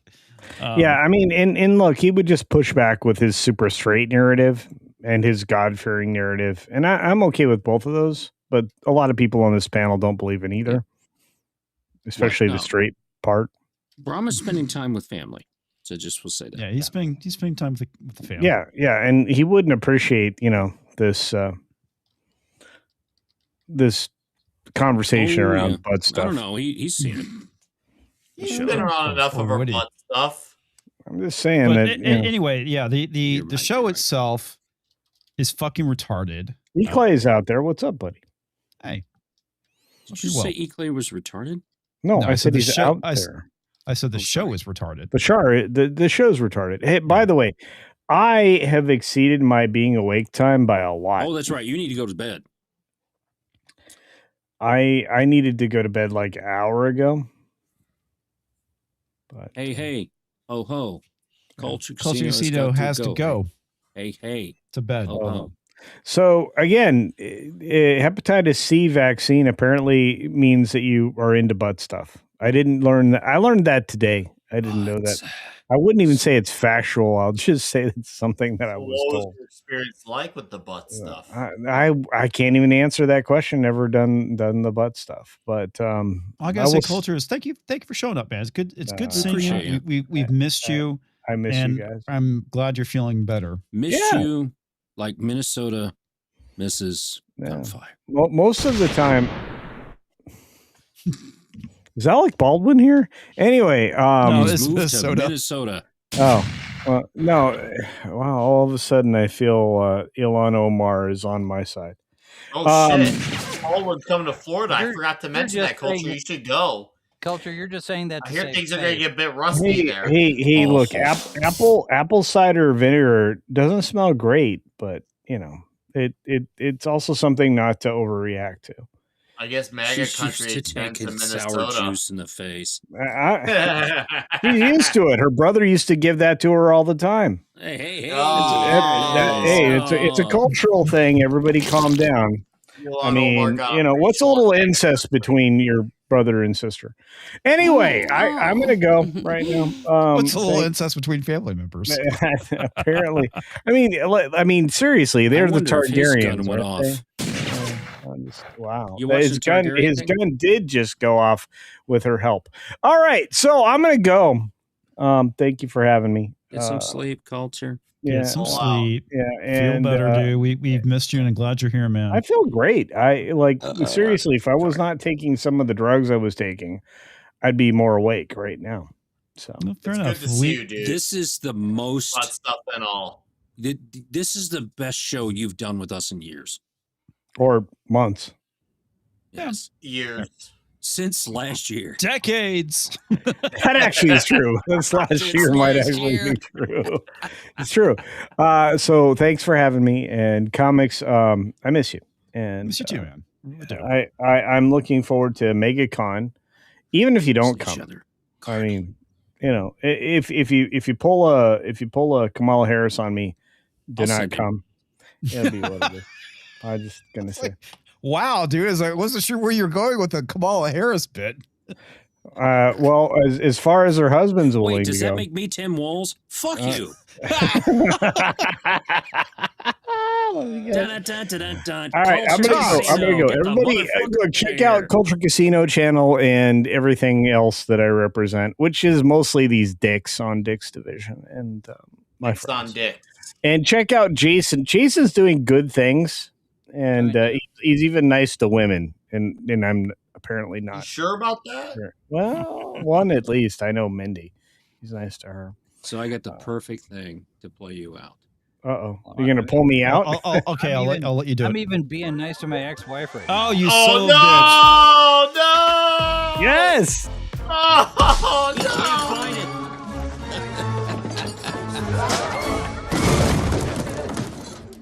Oh. He finally knows what a woman is. Oh,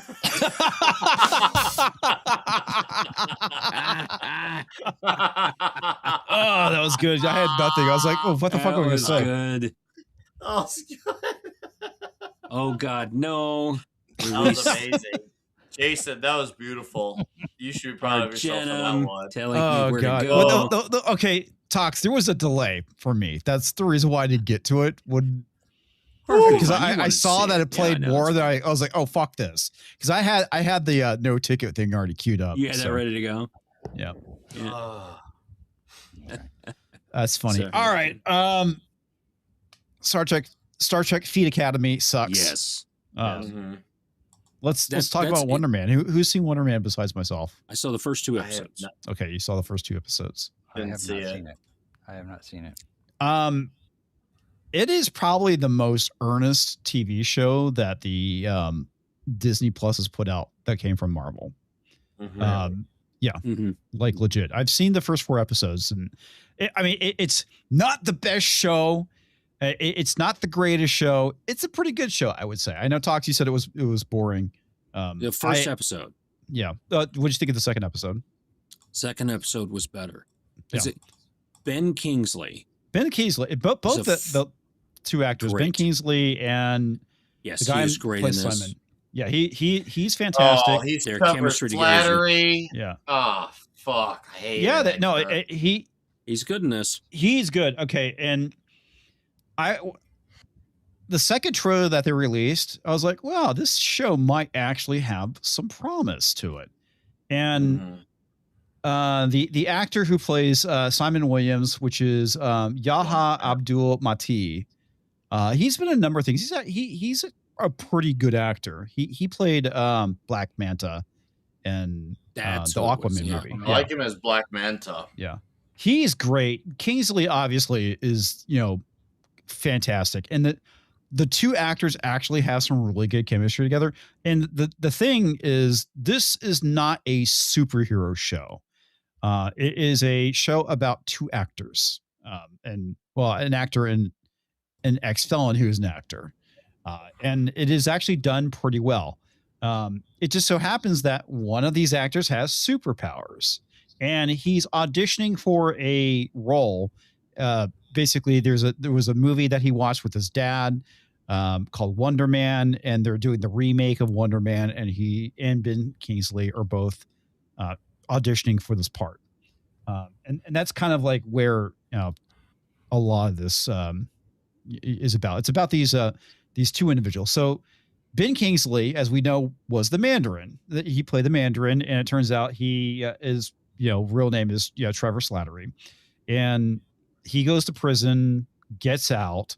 Apparently, he didn't serve his full sentence, so he gets roped in by the FBI to keep an eye on Simon. Didn't he get snapped out? Maybe that was it. I honestly think he got snapped out. He was gone for 5 years, and so technically he hasn't served his time. Okay, that would actually make sense because I wasn't sure what they were referring to. Yeah, I think that's what that was. So, what he's kind of like hired to do is to keep an eye on Simon, and basically, if he does anything unusual, there's the Department of Damage Control that's under the FBI. Because of all these kind of like superheroes that are causing damage. And they really get into it in episode 4 of why they don't want superhumans in playing roles in movies and TV shows. And it's a pretty good setup. So Simon is a struggling actor. He can't get out of his own way, and he fucks up a lot of stuff. That's like the first thing you get in the first episode. He's got this role in American Horror Story, and he overthinks the role and pulls in like the director and the writer, trying to find out his motivation, all this stuff, to the point where he keeps delaying the shoot where they fire him because like he can't get out of his own way. It's not the typical shit that we see coming out of Disney where it's about racism and teachable moments and all this shit. It is actually a pretty good character driven show about these 2 individuals and trying to make it in Hollywood. So that's really what it's about. And it's like I said, it's not a superhero TV show. It sounds like something. It sounds exactly like what I heard someone say. It's a decent idea or even pretty good for an original property, but it sounds like they basically someone wrote an original idea and said, what Marvel characters you have available for, and they tack those characters on. I'm not saying it makes it bad, but it sounds almost like how Tom King wrote his Heroes in Crisis. He wrote the story out, which he literally said he did. He wrote the entire story out and then asked DC, what characters you have available so I can make them be these things. And it sounds like that's what they did with Wonder Man. In a lot of ways, I kind of compare this to, in a lot of ways, what Ronald D. Moore did with Battlestar Galactica. It is something completely different. This isn't Wonder Man. It is a completely different thing. It's I'm not gonna say reimagining, like what Ronald D. Moore. It's its own fucking thing, right? That's all there is to it. Yeah, I mean, they basically took the name Wonder Man, and it has nothing to do with the comic. Zero. Absolutely nothing to do with it. And I'm fine. I'm fine if somebody goes and takes something and they make it their own thing, and it's a massive departure, and so it doesn't necessarily stick to the letter of what they were doing. I'm kind of fine with that, honestly. See, that makes me uneasy, but okay, go on. Well, I mean, that's what this is. It's not Wonder Man. You could say. Yeah, they needed the name. They needed the name. Yeah. So, and I'm not saying that there isn't the message in there, because there is this one scene in episode 3 where they basically have this supermax prison for superheroes or for superpowered individuals, and the guy says it's half full. We need to fill it up. And so like they're looking for people to put in prison. That's like the only thing I could really kind of point to and say, the message. Yeah, that was in this. Yeah, that was the second one. Was that the second one? Episode? Okay. Second episode. I got to that point. Yeah, that's like the only thing I could really say. And the other thing too is like, why can't he have a black girlfriend? Why does it need to be a white chick? So we've overdone the race. And whatever. Not saying race. I mean, she leaves him. Yeah, I mean she does, but the biracial relationships it's like Hollywood has over fucking done that shit at this point. Those are like the two things I could actually complain about with the show.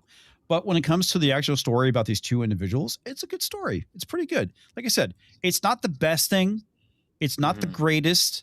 It's decent. If it's once I get through this, will I watch again? If it's on, I'll watch it. But for the most part, it's very dialogue heavy between these two individuals. It's about, like I said, the guy who's trying to not set him up, but basically spy on him. They become friends, and Trevor starts going and saying, "You know what? I have this information that they're looking for," and he basically is like, "I'm not going to turn it in." And so, it's pretty good. So, yeah. I know that they literally do that with private prisons. I know. It's like I said, that those are like the two things I could point out as being nitpicks of the series, right? There is like plot wise, there's a few things I could poke holes in, which is like, why do you need Trevor Slattery to do this? You have FBI agents, you could do the shit yourselves. Granted, you wouldn't have a story or otherwise, but it's like I said, I like it. The two actors are great. It's not it's not as heinous, or I'm not gonna say as heinous. It's not heinous like with Falcon and Winter Soldier, where like legitimately that show is spiteful. They don't use his race as a cudgel.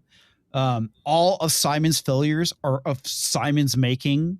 It's not like society is doing this to him. Like I said, he can't get out of his own fucking head or out of his own way.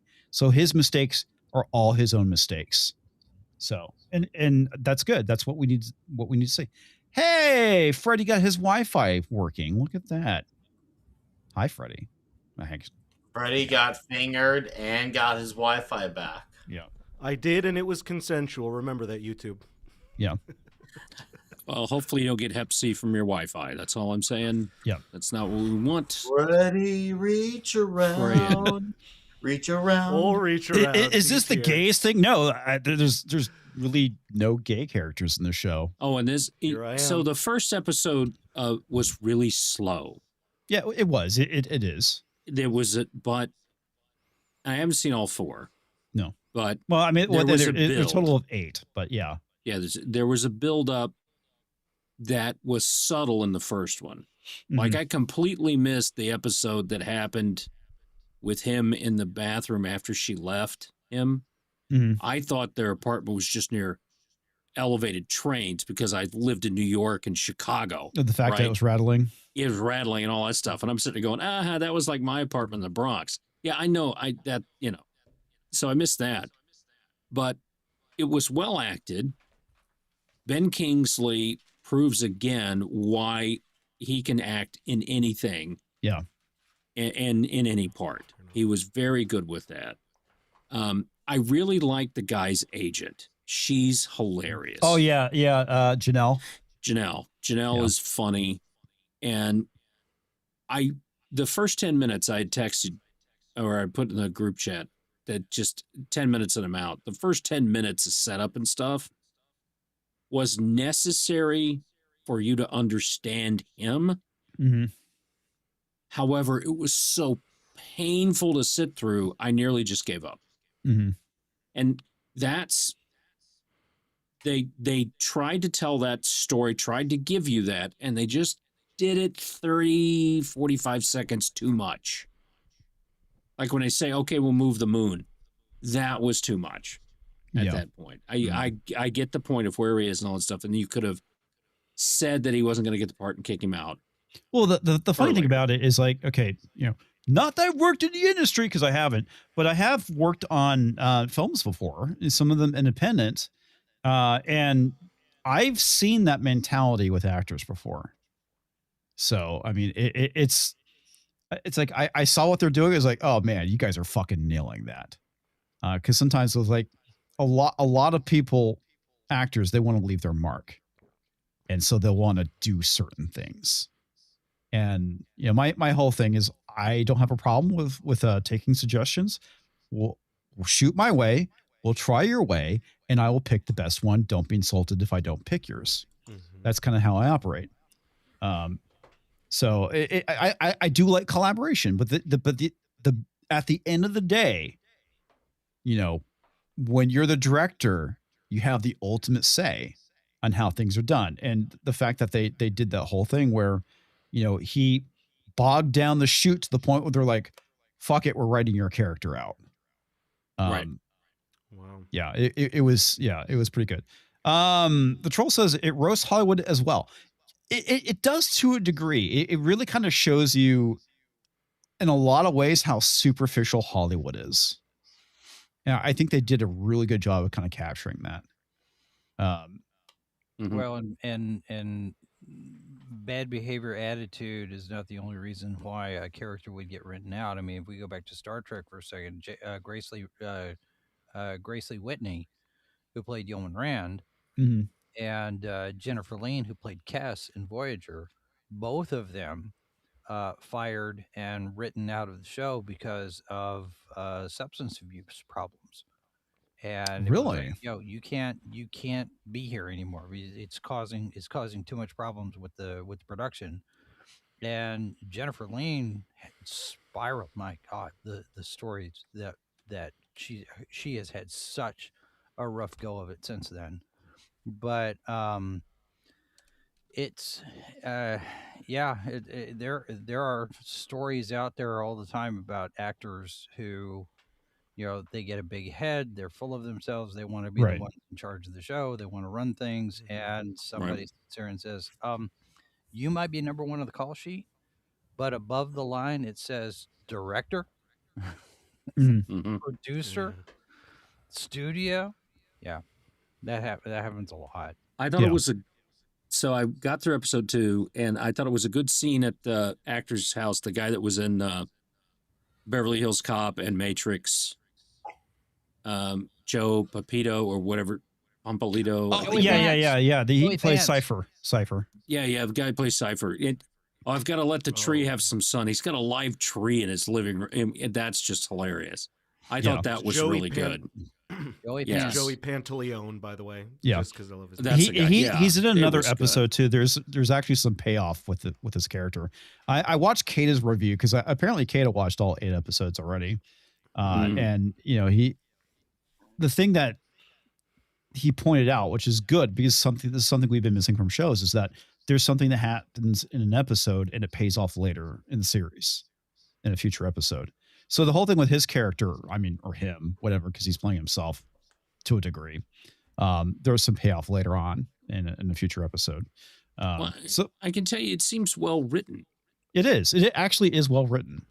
It's like, it's not like the dumpster fire, like with Ironheart, right? Right.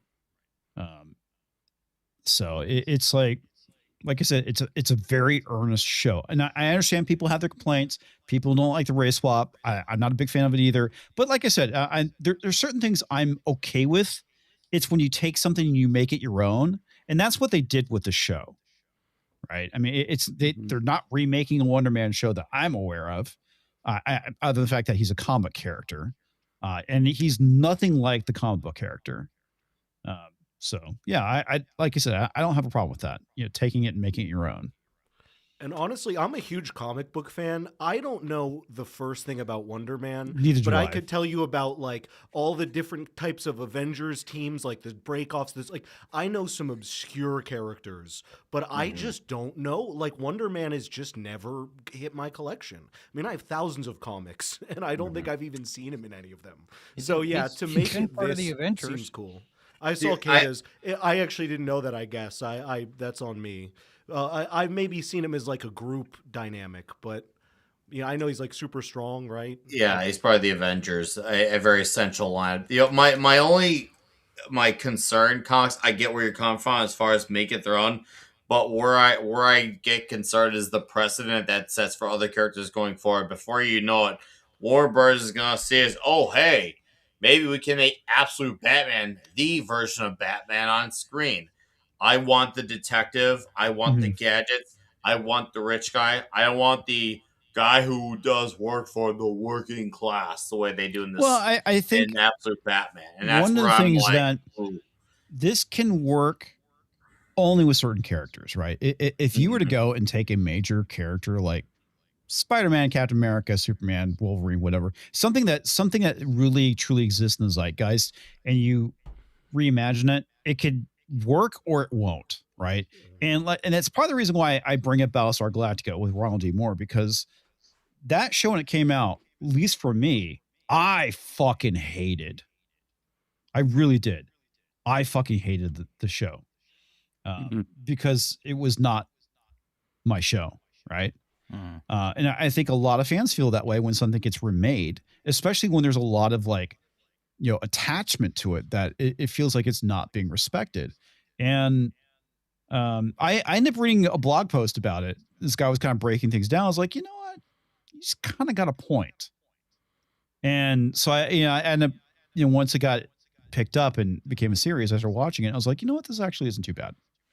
What I like about the reimagined Battlestar Galactica was the fact that it was so different from the first one that you really couldn't draw one-to-one comparisons. I mean, you had the character names were still there, the basic premise was there, but everything was different. And the miniseries acknowledged the original show. Yeah. With the early designs for Cylons and the Cylon Raiders, and we had the theme and whatever in that ceremony. But I like the fact that they went out and they did it completely different instead of just trying to remake what we'd had right before. Right. And if you're going to do any kind of a reimagining like that or a reboot, that's the way to do it. They lost me at the time jump, but at third or fourth season, whenever they got into the occupied New Cobol or whatever that place was, and past that, the whole thing got really stupid really quick. But to begin with, I thought it was a really smartly written show that was dumbed down by 9/11. Yeah, I was gonna say the biggest issue with what affected that season was 9/11. Yeah, it absolutely did. Because that's where it kind of got really political. And after that season, I think things picked back up again. But I was like, there's times where I was like literally rolling my eyes. Like, it's like, we get it. Okay. We fucking get it. The Iraq there was War. a lot of on the nose stuff in that. There was. And there was a lot of on the nose shit with George Lucas when he was doing was it episode 3? Yeah, it was Attack of it wasn't Attack of the Clones. Revenge of the Sith. Revenge of the Sith. Yeah. Yeah, the whole "you're either with us or against us." Yeah, that was practically a Bush quote. Well, see, the thing about it is with that particular one, the timing of it, and I'm not defending it or anything, but with the amount of time it takes to make the movie, yeah, I'm 90% sure that all of that was in the can before Bush even said it, because of how long it takes to finish in post-production those films. Dude, that movie came out in 2005. We've already had 9/11. Wait, when did Bush? Oh, okay. Yeah, that was like way after. All right, I may be thinking about something else then. Yeah, because remember, the Phantom Menace came out in 99, and the Attack of the Clones came out in 2002. Because it was 3 years apart. Each movie was 3 years apart. Yeah. So, but yeah, like I said, it's not a bad little character drama / comedy series. It's not a superhero TV show, even though it has a superhero in it. And like I said, I like it for what it is. It's not bad. Like I said, it's not Wonder Man. So that's all there is to it. And that's fine. It's like I said, it's its own thing. Could you get away with that with Captain America? Probably not. But whatever. Takes all sorts, I suppose. I think you can only do this with a character that a lot of people don't know. Right. I have never even heard of this character. I've heard of him, but he's not a character I'm like. Exactly. That was probably the whole point of it, is why they did, because they knew there would be a whole lot less pushback.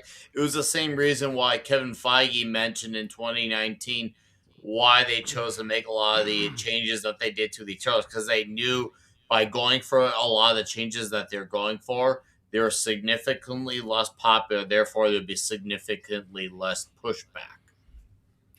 Kind of like Guardians. Yeah. Well, I mean, Guardians is a good example of a very obscure. Yeah. They were. But there's nothing wrong the problem with Eternals, though, is that they didn't change the Eternals.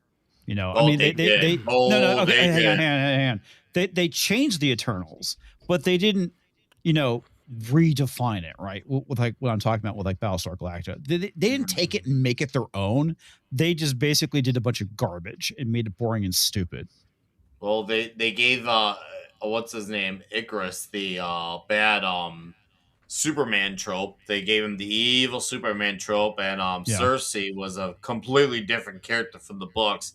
And then they took a problem from the recent books, where they instead made them gods, they made them androids. That was a recent thing. Very bad decision. Oh man! And then how could these characters be gods and then one of them's death? Like, what the fuck? Yeah. Well, no, that's you can't have it both ways. Okay, that's going back. That's going back to the whole checkbox thing, right? It's like, just talk about that article we read about from the BBC. It's like, this is everything that is wrong with Eternals is what we just read about. Okay, yeah. where Wonder Man is completely different. They also. Well, Eternals was too. They wanted to look like a fucking Zack Snyder movie when it should have been the most colorful movie on the damn planet. Cut to Hulk going some god. Yeah. So Puny god. Yeah. The troll seems like he says, trust me, this is the most interesting Wonder Man has ever been.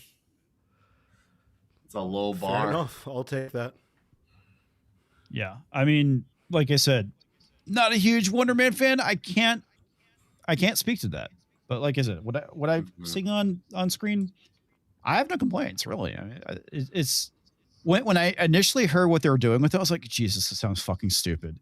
And what kind of got me to turn around a bit was the last trailer that came out for it. I was like, oh, okay, this could be interesting.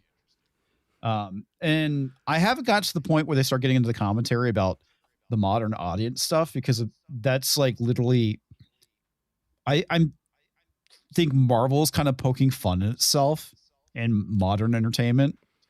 Like She-Hulk. Yeah. Well, I mean, not She-Hulk was funny, but for all the wrong reasons, where this is actually not attacking the fans. She-Hulk was legitimately attacking the fans, where this is what they're kind of making fun of themselves. Right. Right.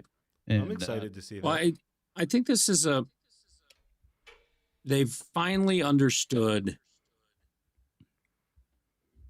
they have to play the game now to the other side. Mm-hmm. So these people, they don't care about doing right, doing wrong, all this stuff. They care about one thing, making money.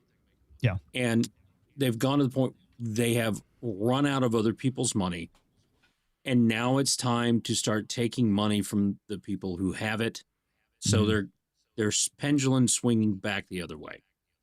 So you've got the BBC coming out and saying, yep, we got this report. It says what we did all those years didn't work. Yeah, no shit, Sherlock. Yeah. I get it. But now what does that mean? Are they really repentant? No. They're just going to move it the other way to do that stuff. No. Same thing here. I thought the acting was very well done. I thought that the story is moved along. I'm not a big fan of all of those white idiots with the cleanup committee and all that crap. Those people are just too wooden. But I mean, Ben Kingsley, he's great. The other actors, the real actors in this, they're great. I thought the opening scene for 7 minutes was really good. And it was just too long. And you had some people there. What was she from? The one girl was from Hunger Games, I think. So they were real. Yeah, they actually they had from Twilight. I'm sorry, Mrs. Flew tells me it's a Twilight person. So she was from Twilight. She was on there. It was good. Them interacting, all that stuff, and it started. Oh, look, he's getting this in. They're all getting into it. Yeah, that makes sense to do all that, and then it was just way too much. I think that was kind of the point, though. Yeah, but that was the point. That introduces that part of his character, which just he's too wrapped up in himself. Yeah, that leads to, and I haven't seen 3 and 4, but that leads to me thinking his whole life, because they go back in episode 2 talking about him burning down the kitchen and doing this and that. His whole life has been him holding himself together, holding it all inside, and losing himself internally to distract himself to keep from, exploding. So I think that's where those are leading. So I might watch 3 and 4. Definitely kind of explore a lot of that, because like in episode 3, it's his mom's birthday and Trevor meets his mom and they talk about him as a kid. And you really kind of get into like more of his backstory and about his personality and kind of like why he acts the way he does. Even like the whole thing with the girlfriend leaving is because like she says, you could never truly open up to me. And so he's kind of like insulated himself a lot. And like I said, it's really, it's character development, guys. Holy shit. Character development in a Marvel TV series.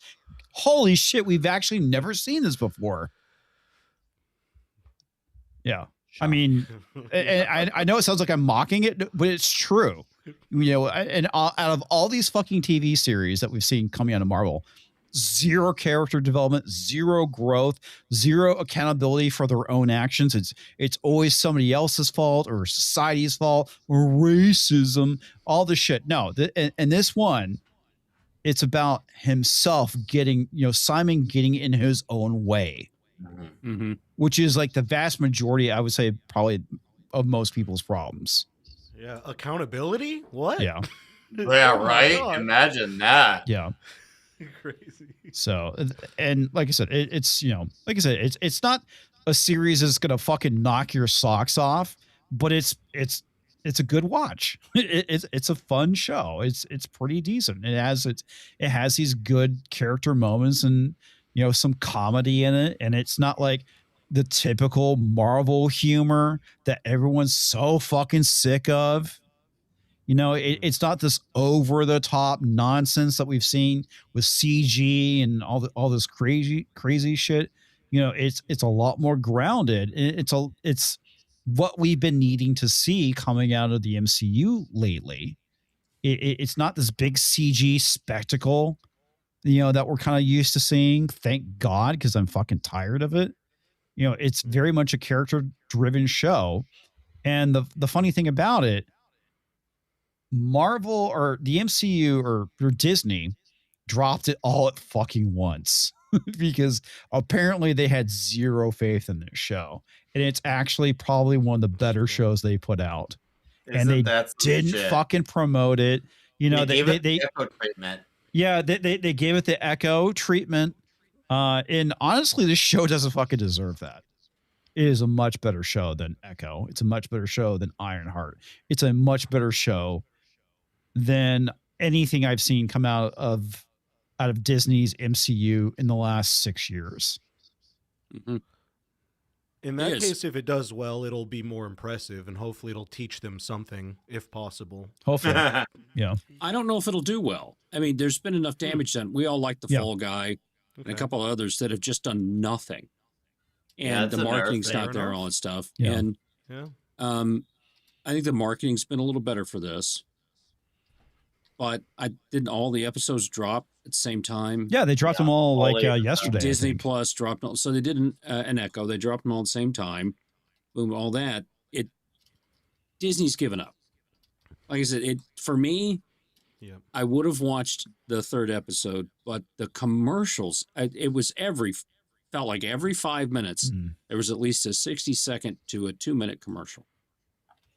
And it's Disney's desperate to make money on this platform. Yeah. And they're not.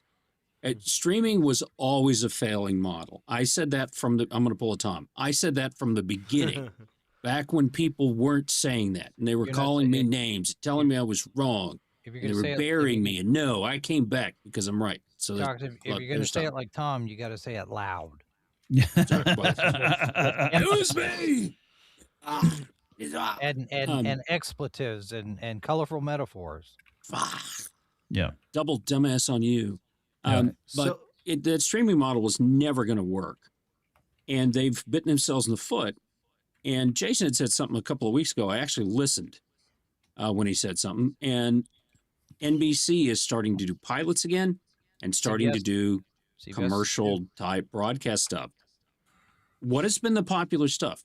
Tubi, you know, Freevee, other. I'm going to watch commercial old stuff here. I know I'm not going to get preached at. It's just going to be entertainment, right? And the beauty was the subtlety of it they were putting in there, right? So StarFleet Academy is beaten in the Paramount Plus top 10 by Sabrina the Teenage Witch. Yeah. It was also beaten by Gary putting his Spock action figure on his chair, walking away. Classic. So, to answer your question, Roger, says, I love you. I love this show, guys, but why are you watching these Marvel shows and giving Disney money? I'm not giving them money. Mm-hmm. That's the thing. I'm not giving them money.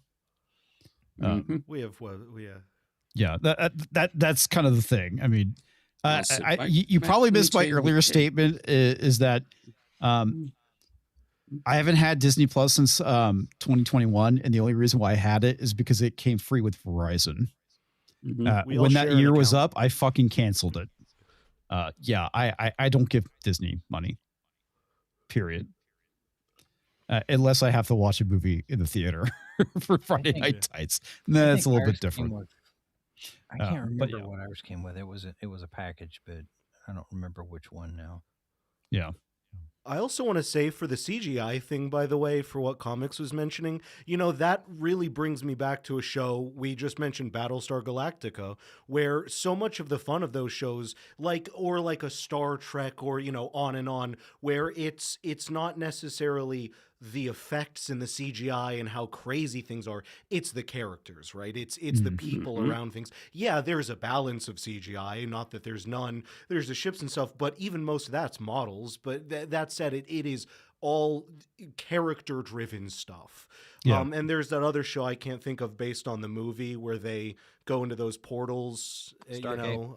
Stargate? Thank you. Stargate's another one of those that it's like they've got some practical sets, but it's I mean, maybe there's some I'm missing, but pretty much no CGI in the first little bit. And you're right. That's nice that a show is doing that. Yeah, it's not a fucking over the top CGI slogfest, which is the issue. Now that you say that, Freddie, I want to say that the reimagined Battlestar Galactica was CG. They did have CG in it. Well, I remember some discussion at the time because this was about the time where all the Cylons were CG. The Cylons were definitely CG, but this is where we got into the discussion of the hyper real, the extra sharpness of the computer generated stuff, and they had to start dirtying it up to look like it was in camera a little bit better. And I want to say that Battlestar Galactica was one of the first ones where that discussion started on some of that stuff. But it was also one of the first ones where they started to do this verite style, the cameras with the zip zooms and the swishes and what to catch the ship and over here and that. It wasn't this nice, easy cameras, pans right and whatever. It was, something's happening over here and something, this and that and the other. And it was in the effect shots, and I think that's one of the things that made it that much more effective. Right. Was it wasn't just a canned thing that they used over and over again like the original show. But it also wasn't a static, model. The model is here and the camera goes this way. There was actually a lot of movement in those CG shots. Nick, do you need to bail? Yeah, I'm gonna go. You guys continue. I'm just gonna listen to pass that. Seriously, I don't need to plug anything. I'm just gonna go. You guys keep carrying on. It's all good. Honest. Thank you for having me. It's been great. Freddie, keep reaching around, and the rest of you, I'll see you all later. All right, Nick, you take care, dude. Night, just Nick. for you. Thank you. And he's gone. Sorry, go ahead. Continue. And it's gone. Go ahead. Continue, Jason. Sorry. Oh, I'd made my point. I was done. Oh, okay. All right. Yeah. And point well made. That's interesting. What's that? I was just saying point well made. That's interesting. Yeah. I appreciate the knowledge. Well, and that's the thing is that the funny thing is like earlier CG from like the 2010s, in my opinion, is a lot better than that it is now. And a lot of it's like you said, because it just looks like the Hulk. The Hulk looks fake,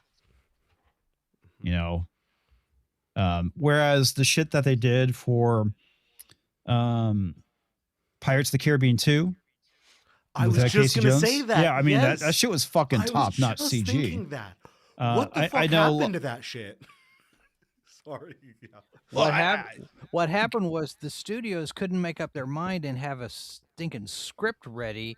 And so they kept telling the visual effects houses, give us 12 different versions of this and we'll pick the one we like. Yeah. Or whichever one actually fits into whatever story we end up telling when we make up our minds at the last minute. Yeah, that's part of it. But I mean, District 9, probably some of the best fucking CG in a movie ever made. God, I hated that film. I know you hate it. It's like even the shitty Transformers movies, the CG of the Transformers looked really fucking good. And a lot of that too is that fucking what's his name? Say what you will about him, but the fact that he was a commercial, he used to do a lot of commercials. He understood the sheen on a car, and he made that shit fucking work. Michael Bay, yeah. Yeah, no, he gets guy stuff. There's a reason he's a meme. And to be fair, it's like Nickelback. It's like Nickelback had a bunch of hits. Whether you want to hate on Nickelback, there's probably a song you'll hear that you're like, okay, but that's pretty good. That's a good bop, if you will, for, just young don't remind kid terms. me. Yeah. I know. Well, it's sorry, like, I don't like hate Michael Bay. I actually like The Island. I thought that was a really good movie. There you go. Yeah. That's your one song. Exactly. Yeah. But the issue is the blatant product placement that he does on occasion where they're following the fucking Aquafina bottle. It's like, oh, come on, dude, whatever. And again, it goes back to the whole thing with he's really good with commercials and whatnot. But you know, I liked that movie. Of course, there's Alcatraz that he did. I mean, a lot of his earlier work is actually, you know, pretty fucking solid movies. You mean The Rock? Yeah. Sorry, The Rock. Not Alcatraz. Trying to remember what else he's done. But it's like once he gets to Transformers, I mean, which I was all right with the first one. Everything after that was kind of like, I never loved Transformers. I'm a big animation fan, obviously, but the Transformers thing just never hit for me. And I know it was created to sell the toy. It's like the He-Man discussion, you know, it's like you had to be growing up during that time period. Okay. I'll give you that. I think a lot of people that are in their 30s, you know, they didn't grow up with it. You guys grew up with something different. It's why, you know, different generations have their favorites. It's the reason why the millennials, you know, Harry Potter is the millennial Star Wars. I literally have a Harry Potter wand back there. Yeah. That's fair. Yeah. Fair point then. I'll take that actually. Yeah. Let's hear from the people. We still got some more stuff. Oh no, we just have the one. I got everything. But the member chats. Clay, yeah, I'll get those in a sec. For 99 cents with a poop emoji. And I thought this was funny. I wish I got to this earlier. Wonder Man is white. If we race swapping, I want a 10-part miniseries starring a white Shaka Zulu. I'm not going to disagree with you. I'm not going to disagree with you at all. I think they should race swap. All right, this is my grand idea. Take the miniseries, The North and the South, and race swap the whole cast. I think that's gold. Absolute gold. Yeah. Inebriated Plutarch. 23 months of memberships. Look at that. Thank you, sir. Look, if your religious views Jello pudding pops as a sacrament, I'm interested. You might gain a lot of weight from that religion. Randall Orser also celebrating 24 months of memberships. Look Randall, at that. 24. Oh, I have a member. Finished Idol. Is it Idol 1 this week? Very good. The murderer was not who I thought it to be. Much better than the shit you watch. Never heard of that. That's interesting. Which one did he say? Oh, fuck, I already unstarted. I'd have to go back over to YouTube and look. Don't worry about him. Oh, Real Fake Wizard. What's up, dude? Good to see you in the chat. Okay. Idol 1, I think is what it's called. Okay, I'll look it up. Deeple celebrating 18 months of memberships. I demand a revolution. We march to Nottingham, down with the Games Workshop. No Femstrodes, no XX Space Marines. May lots of heretics unsub in the process. YouTube safe. Cole Hauser, look at that. The past 4 years under Biden, that's right, I started this. It wasn't a member one. Okay, the past 4 years under Biden and 8 years under Obama literally turned this planet upside down. And if it wasn't for Trump, the world would be in conflict right now. Yep. It would. Well, there's another member chat out there. Look at that. Talk to Manflu. Celebrating 37 months of members. Says comics sucks. But yet you're a member for 37 months, sir. Yes. 37 glorious months. Glorious glory hole months. Glory holes. Let's see, 37. I got 11 more months to go to be 48. So by the end of the year, it'll be 4 years. Wow. Wow. Yes, I am a meanie. How'd you make Comics frequently calls me a meanie and a poopy head behind the mask. That's true. Yes, it does. I can confirm. You can confer.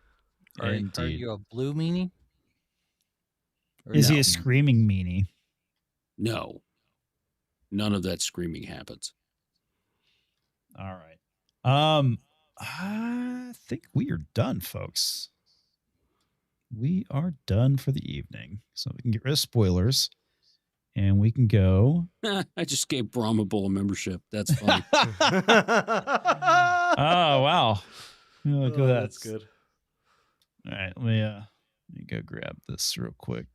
Toxic Bam Flu gifted 10 memberships. Thank you, Tox. We also have this from Roger. It says U.S. Civil War movie with no black or white actors. That would be good. 100% Hispanics. It's like Edward James almost as Robert E. Lee. I think that would be great. Oh, that would be hilarious. And we could have, who's the guy that's Machete? Oh, fuck yeah, I know you're talking about. Yeah, him. Totally He would out, be so. Grant. Yes, I think it'd be great. So, who is the enslaved peoples? Are they going to be Chinese or Asians? Yeah, why not? Have all the white people be Hispanic and the black people be Asians. That would be funny. Maybe we could do a race swap on the railroad. Yeah, we can do that. The Chinese railroad and all that stuff. Danny Trejo. We could race swap Blazing Saddles. Yeah. They need to bring back the miniseries. Danny Trejo, that's right. Thank you. Danny Trejo, thank you. Yeah. Danny Trejo's. I like him. I agree. Yeah. I can't believe he was in prison for so long. If you've heard his life story, it's crazy. Yeah, I know. That's It's nuts. Yeah. It's, it wasn't like Con Air, like the first movie he was in. It was like right after he got out of jail. Yeah, right after. Not even like prison, like for a long time, almost longer. He walked out, opened up the newspaper, and they were doing a casting call for people that had looked like they'd been in prison. He's like, well, that's me. Here we go. Pedro Pascal as Abraham Lincoln. There we go.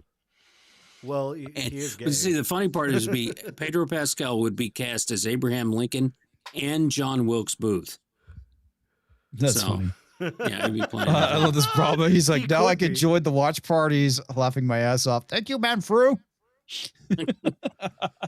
Manfrew, you pay for my daughter. She go to college. Music Crib. This was Belle says she met Danny Trejo one time. Nice. He's actually a lot shorter than he looks on camera. I believe that. So, yeah, much like Tom Cruise. I'm not going to piss him off. Yeah, I wouldn't do that either. Not going to do that. All right. How you doing, Freddie? Pedro would also be Mary Todd Lincoln. I could play Mary Todd Lincoln. North and South, starring Pedro Pascal. Pedro Pascal. My friends, I appreciate it. I'm starting to actually make some content again, but it also sounds like my buddy, the Real Life Fake Wizard, is going to be on FNT tomorrow. So definitely go check that out. I'm excited to see that episode. That's going to be very cool. And other than that, I've got Cat Mantha Jones here, and yeah, go see everyone else. Corey's streaming weekly. His show's a lot of fun, by the way, and go see the rest of the guys. Thank you for having me. Oh, his What the Food stuff is pretty funny. What the Food. That's what it is. Yeah, go watch him. Hello, Jason. Hello. Sometime tomorrow afternoon, early evening, we will discuss episode 4 of StarFleet Academy. You sound so excited, Jason. I hate this show. Also, for those of you who are interested, we did talk to Peter Jurasek from Babylon 5 this past Wednesday, I guess last night, and it was a good 2 hours conversation with him with a bunch of questions, and he talked about his time on that show and Tron and all of the other stuff that he did. We're gonna try to hopefully maybe get him back for future conversations. And we're kind of sort of back to our regular schedule, maybe-ish, unless something drastic blows up and Mindy ends up in the hospital or something else. So let's hope not, man. I tell you, At some point, we're going to have to reset. I know we're going to have to reset, but anyway, always a pleasure to be here, even if we're talking StarFleet. I cannot wait for Kurtzman to get fired. God, I mean, we're that close, guys. We're that close. I think we're all looking forward to that day. Well, I just want to know exactly what happened in that meeting last Thursday. It kills me that we haven't been able to find out yet, but it's coming. It's coming. Probably nothing. No, they pulled the replacement contract. They withdrew that offer, and they said, yeah. And the latest I'd heard is they're trying to find a legal loophole to get out of the contract they're in now, and kick him out the door before August, and cancel everything. So we'll see. We've heard it before. All right. Well, we're gonna get some memes, and then we have something from Say to the Raptor, so we'll get that. All right, Talks. This is fucking great. That's so accurate. Yes. Yep. The criminal. Yes. How the mainstream media portrays the criminal. Yeah, basically. I mean, literally to the point where they will use AI to make them look better, or find an older picture where they don't look like they're a crazy person. Yeah, that's what they did with these others, and they doctored them. It massively. The propagandists did this, and I'd like to say, well, it was just the Germans and the Japanese and that stuff. The U.S. did that propaganda back in the World War II as well. They have been, and it's just what's life and what's not. Yeah. I thought originally this was a Game of Thrones meme because of this, the big nose and thing there. I thought there was some kind of dick nose joke or something like that. Based on I think that's supposed to be Squidward from SpongeBob. That's just yeah, Squidward. it is, but Yeah, yeah, that's okay, Squidward. I got it. Sorry, that joke didn't land. Hey, there it is. Looks like my grandfather in a horse cock. Look at that. That took a minute. This is a clip of Culture saying that you two are the same height, so it has been bookmarked, and I put it in the chat. Oh, you added a new AI feature. Impressive, very nice. Now show me how I disable it. Yeah, 100%. Especially when it comes to Windows. God, I'm going Linux. Had enough. Jomo. Joy of missing out. Feeling content with staying in and disconnecting as a form of self-care. Yes. There you go. Why did the protests in Minnesota start after Nick Shirley investigated fraud? Yeah, kind of weird.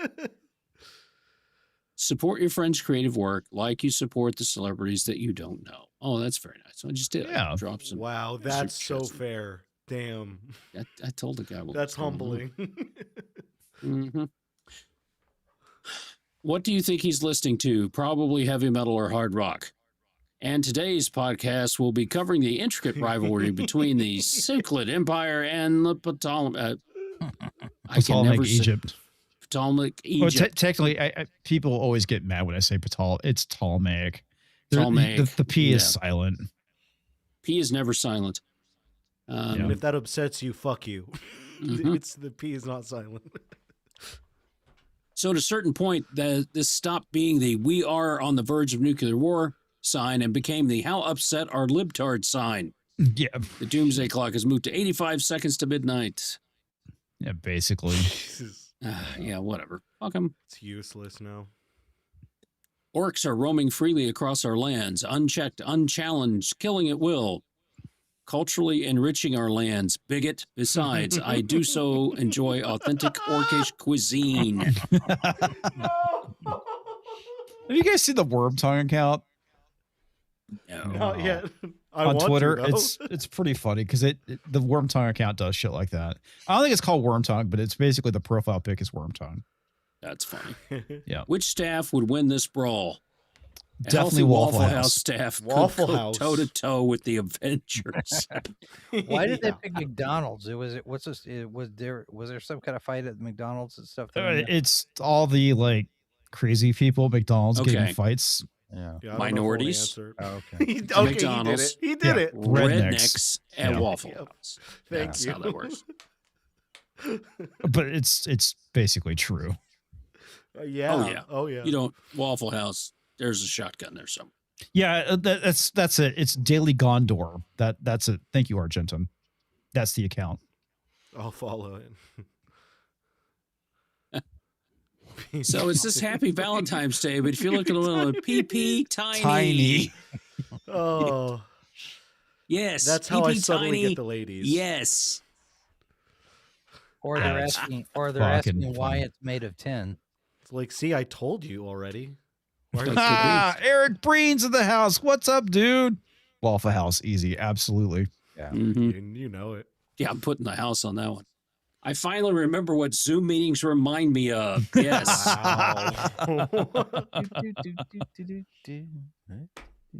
Dude, that's See, a good meme. look at this. Zoom meetings are also full of Muppets. Yeah. Pretty much. Damn. I got the motherfucking power. Have you guys seen the new line of action figures that go with the movie? They look really good. No, I haven't. Yeah, they look. Is really it good. You know, the funny thing is, I'd actually watch this movie. is it He Him Man and his Fuck yeah, I soy would. grow collection? Oh heck yeah! If you were to put Samuel L. Jackson as Conan, fuck, I'd watch that in a heartbeat. Got the motherfucking power. Yeah. Captain, my man, the Borg are here. We're gonna die. Yeah, That's that's fucking funny. great. That's pretty good. The most useless dick bunk character of all time, right here. I'm glad you said that. I didn't know if anyone else thought that. You know what I always say is she's got emotion, like to teach the autistic viewers. They're like, emotion is a superpower because everyone who watches Star Trek Because that first season was just brutal. Captain, Yeah. I think they're angry, and he would turn. Is that why they're fucking firing at us? Hell yeah! Yeah, right, exactly. You know, I have. I to couldn't wonder- tell, Counselor Troy. After all, they've been firing fucking photon torpedoes at us. I have to wonder if they came No up with this fucking shit. character and nobody knew what to do with her because 100%. what's We need the another counselor big-titted on- woman on screen. Yeah. They needed a big-titted woman on screen all the time, so they put her on the bridge. She actually auditioned for the security guard role. Oh, She'd been Which better was at that. originally the Tasha name Yar's was- role? Tasha no, Yar. well, originally the name was Maja Hernandez, and Marina Sirtis auditioned for that role, and Denise Crosby auditioned for the counselor role, and they ended That's up getting fucking funny. cast the other way, and the names all got changed because of what they look Did like. they do that to protect the innocent? yes. Could be, yeah. Oh, I wonder. She still should never go to Texas. Another actor's life destroyed by drugs and alcohol. Yeah, Yep. that's how This is that such a goes. good meme. Or accurate. Gonzo. Republic. It was a great movie. Gonzo's from outer space. Everybody knows that. All right, here we go. More deeper stuff here. Anyone else think that turning loose Spanish fighting bulls at these riots would be a great idea? Amen. Yes. Yes. Yeah, it'd definitely be entertaining. That's for sure. Fuck yeah. So, all right. Why did the saw that one? Let's have a sing along. I fought the law and the law Law won. I fought the No. law Oh, I and the just saw who's in the car. law Yep. won. Uh-huh. I love this dances with flashbangs. That's just man. what a stupid. What? Mighty talks. Your arrival shakes the stars. My heart pounds for you. And mine burns like an Acel flame. You are glorious. Wow, none of that is comfortable. None of that. At least Not it meant to be looked like comfortable, Klingon. Tox. Nope, it's an uncomfortable thing. Just like in Jason Hammy. The longest filibuster in U.S. history was 75 days. It took place in 1964 when Democrats tried to block the Civil Rights Act. It'll be a shame if you shared it. Yeah. And a lot of them don't didn't do like it. I gotta get this yet. I wish we had time to play the Kathy Griffin thing. Oh, dude, she's right up there with Esposito as far as the she basically wants to know her neighbor's political stances so they can basically do stuff about it in so many words.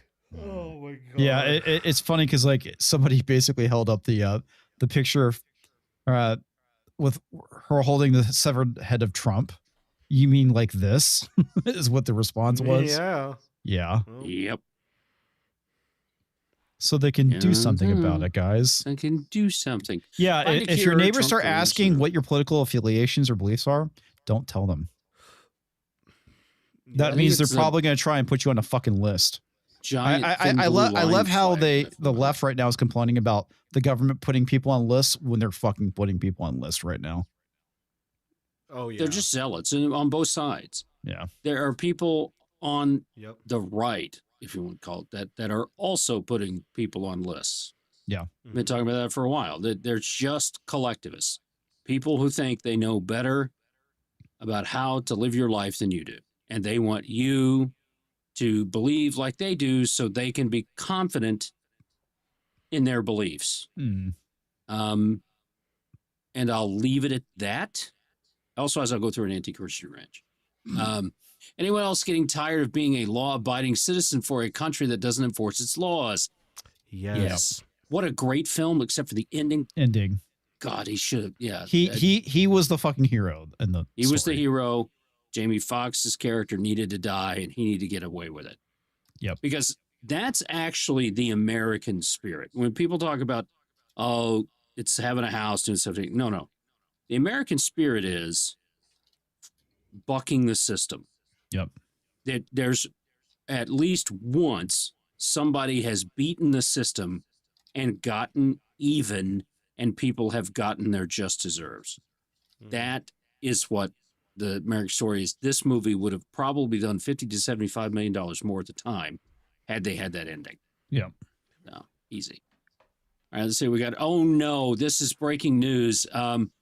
Those aren't fireworks. Epcot countries are declaring war on each other. This was just awful. Oh, Just no. awful. Yeah, it's true. We are the Borg. Exterminate. Yes, there you go. They should be painted like R2D2 to really make it all together. That's pretty funny. Whose streak was more impressive, LeBron or Undertaker? This guy, imagine comparing some scripted entertainment to the Undertaker's streak. Yes, you're right. Fuck That's yeah. good. It is the Taker, all right? I don't talk much WWE on here, but he's the fucking man. He's boys. dead, right? Anyway, No, in the not yet. shower waiting for the hot water. Oh, yeah, that's true. I think it's it. Oh. StarFleet Woke Academy. Watch them sit in chairs, perform gym workouts, threaten your sexuality. Yes. Yep. None of that is good. And where did this chick go? I did not see her in any of this episode. No, she wasn't in the episode at all. Oh, the Bajor.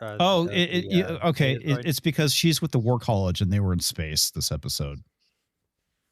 Oh, okay. Yeah. Here we go. Robert Downey Jr. playing multiple variants in Avengers Doomsday. Here we go. He's going to be Blade. He's going to be Black Panther. He's going to be Kang. Yeah. And he's going to be Nick Fury. Nick Fury. That's pretty good. And I love how they need to race swap him for it. They need to. I know, it's fucking great. World leaders and their dogs. Right there and. Oh, yeah. Okay, got it. That's pretty bad. My son cut his Mario hat off. Didn't realize it was Ron Jeremy hiding under there. Oh my god, that is fucking hilarious. Oh, that's good. I'm never gonna unsee that. You cannot now. Here we go. Upcoming Ben 10 projects. Ben 10 new comic and Ben 10 Fortnite. Oh, fuck you. I was so excited. Damn it. No, there is new Ben 10 in development. I don't know if this is it, but there is new Ben 10 coming. Sorry, that's my childhood cartoon. Why so few can lift Thor's hammer? Marvel? One has to be seen as worthy by the enchantment. mythology, that shit's heavy as fuck. Yep. Oh, it's good. Me spends 2 hours on character creator. Also me, ooh, a helmet. By the way, you guys see Henry Cavill posted 2 new pictures from Highlander? Yes. I did. Yeah, they really look good. pretty good, actually. Looks good. I'm Now, excited. that one looks like he's in a Buddhist temple. Yeah. Lots of color. We have an army. We have a Rex. Yes. One does not simply fly into Omega-4 relay. Okay, this is what I am the is Commander commander now. now. And the Normandy. And the adventures of ketchup and mustard. Oh, God. Oh, that's God. funny. That is fucking funny. Oh, that's good. That's good. And Canada T-Bags, United States. Extremely rude weather to counter. So what I need Randall's face right up here looking down and smiling. That's what I need. Yeah. Randall, who is a published author, and you can go and pick up his book on Amazon. Just look up Randall Orser. Here they are. Yeah. I'm headed there now. Oh, that's cool. Mm-hmm. I mean, it might actually have some promise. He's definitely the right guy. I think. I so. think. Well, and we've seen he cares. Yeah. I don't think he'll do it unless he Harry's believes in it this George. time. Mm-hmm. Yeah. I mean, they really fucked up The Witcher. Yeah. Massively. Holy shit. All right. I think that's it. Eric keeps wearing your hat and pissing off people with the I know. Nazi socialism thing. Oh, Wait, boy. what hat is it? You're welcome, Randall. He basically said Nazis are socialists. And it's actually true. The And, hat he's wearing is one that we created for him. yeah. Oh, And, okay. Yeah, it's the National Socialist Party. Yeah, I know. And I Really cool. basically, Know that. I did the Antifa thing where they're like, it's in the name. They're literally socialist. Kind of as a joke, but kind of, it's true though.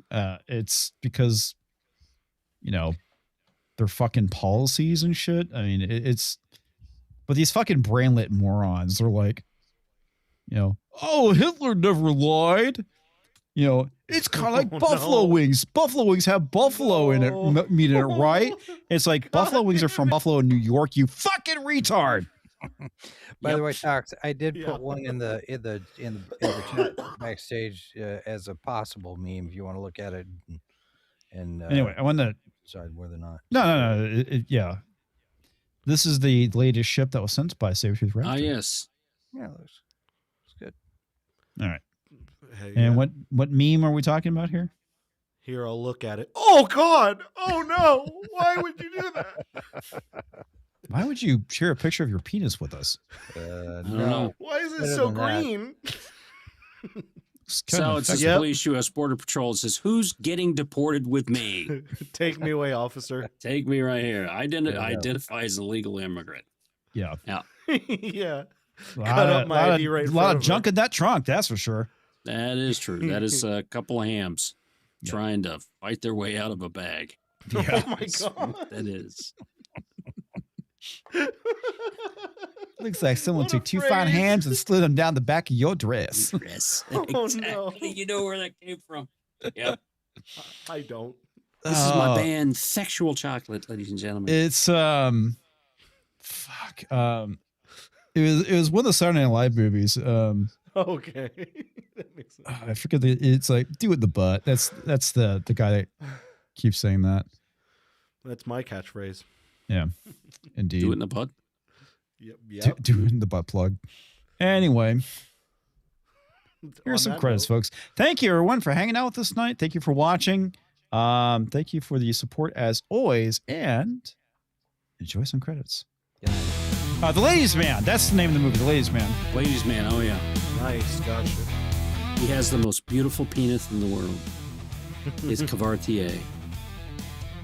Yes, Ladies Man, guys.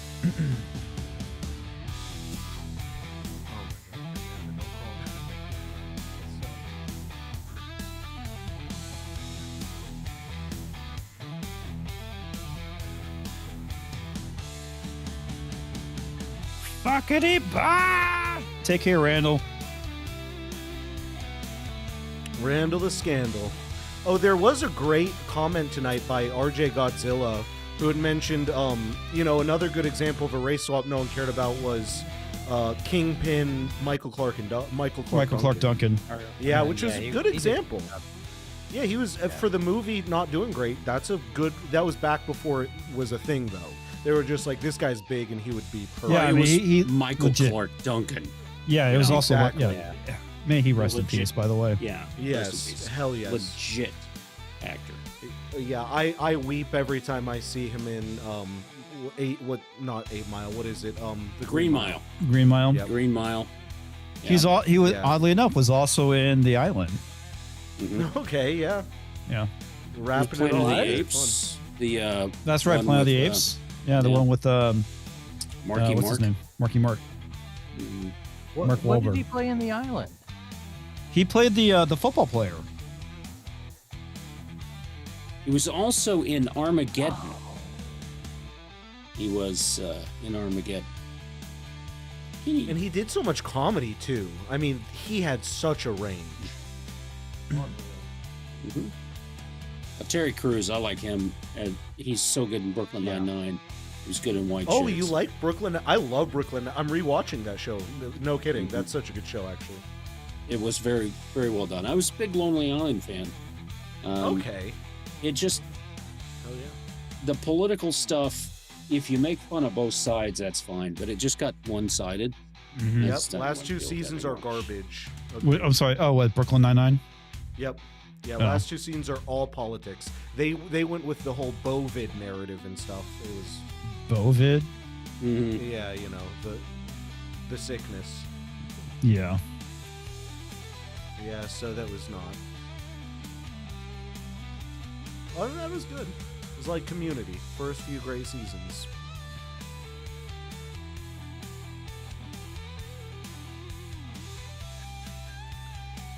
I don't remember Community going downhill, but I didn't fucking stick with that show though. No, but it launched Chris Pratt. I mean, he had so many ad-libbed one-liners in the show. No, that's not Community. That was Parks and Rec. Parks and Rec. That's a great show, though. Actually, that was a good show. Was Community the one with Chevy Chase? Yeah. Yep. Yeah. Okay. All right, folks. Good night. We will catch you next time. Good night, everybody.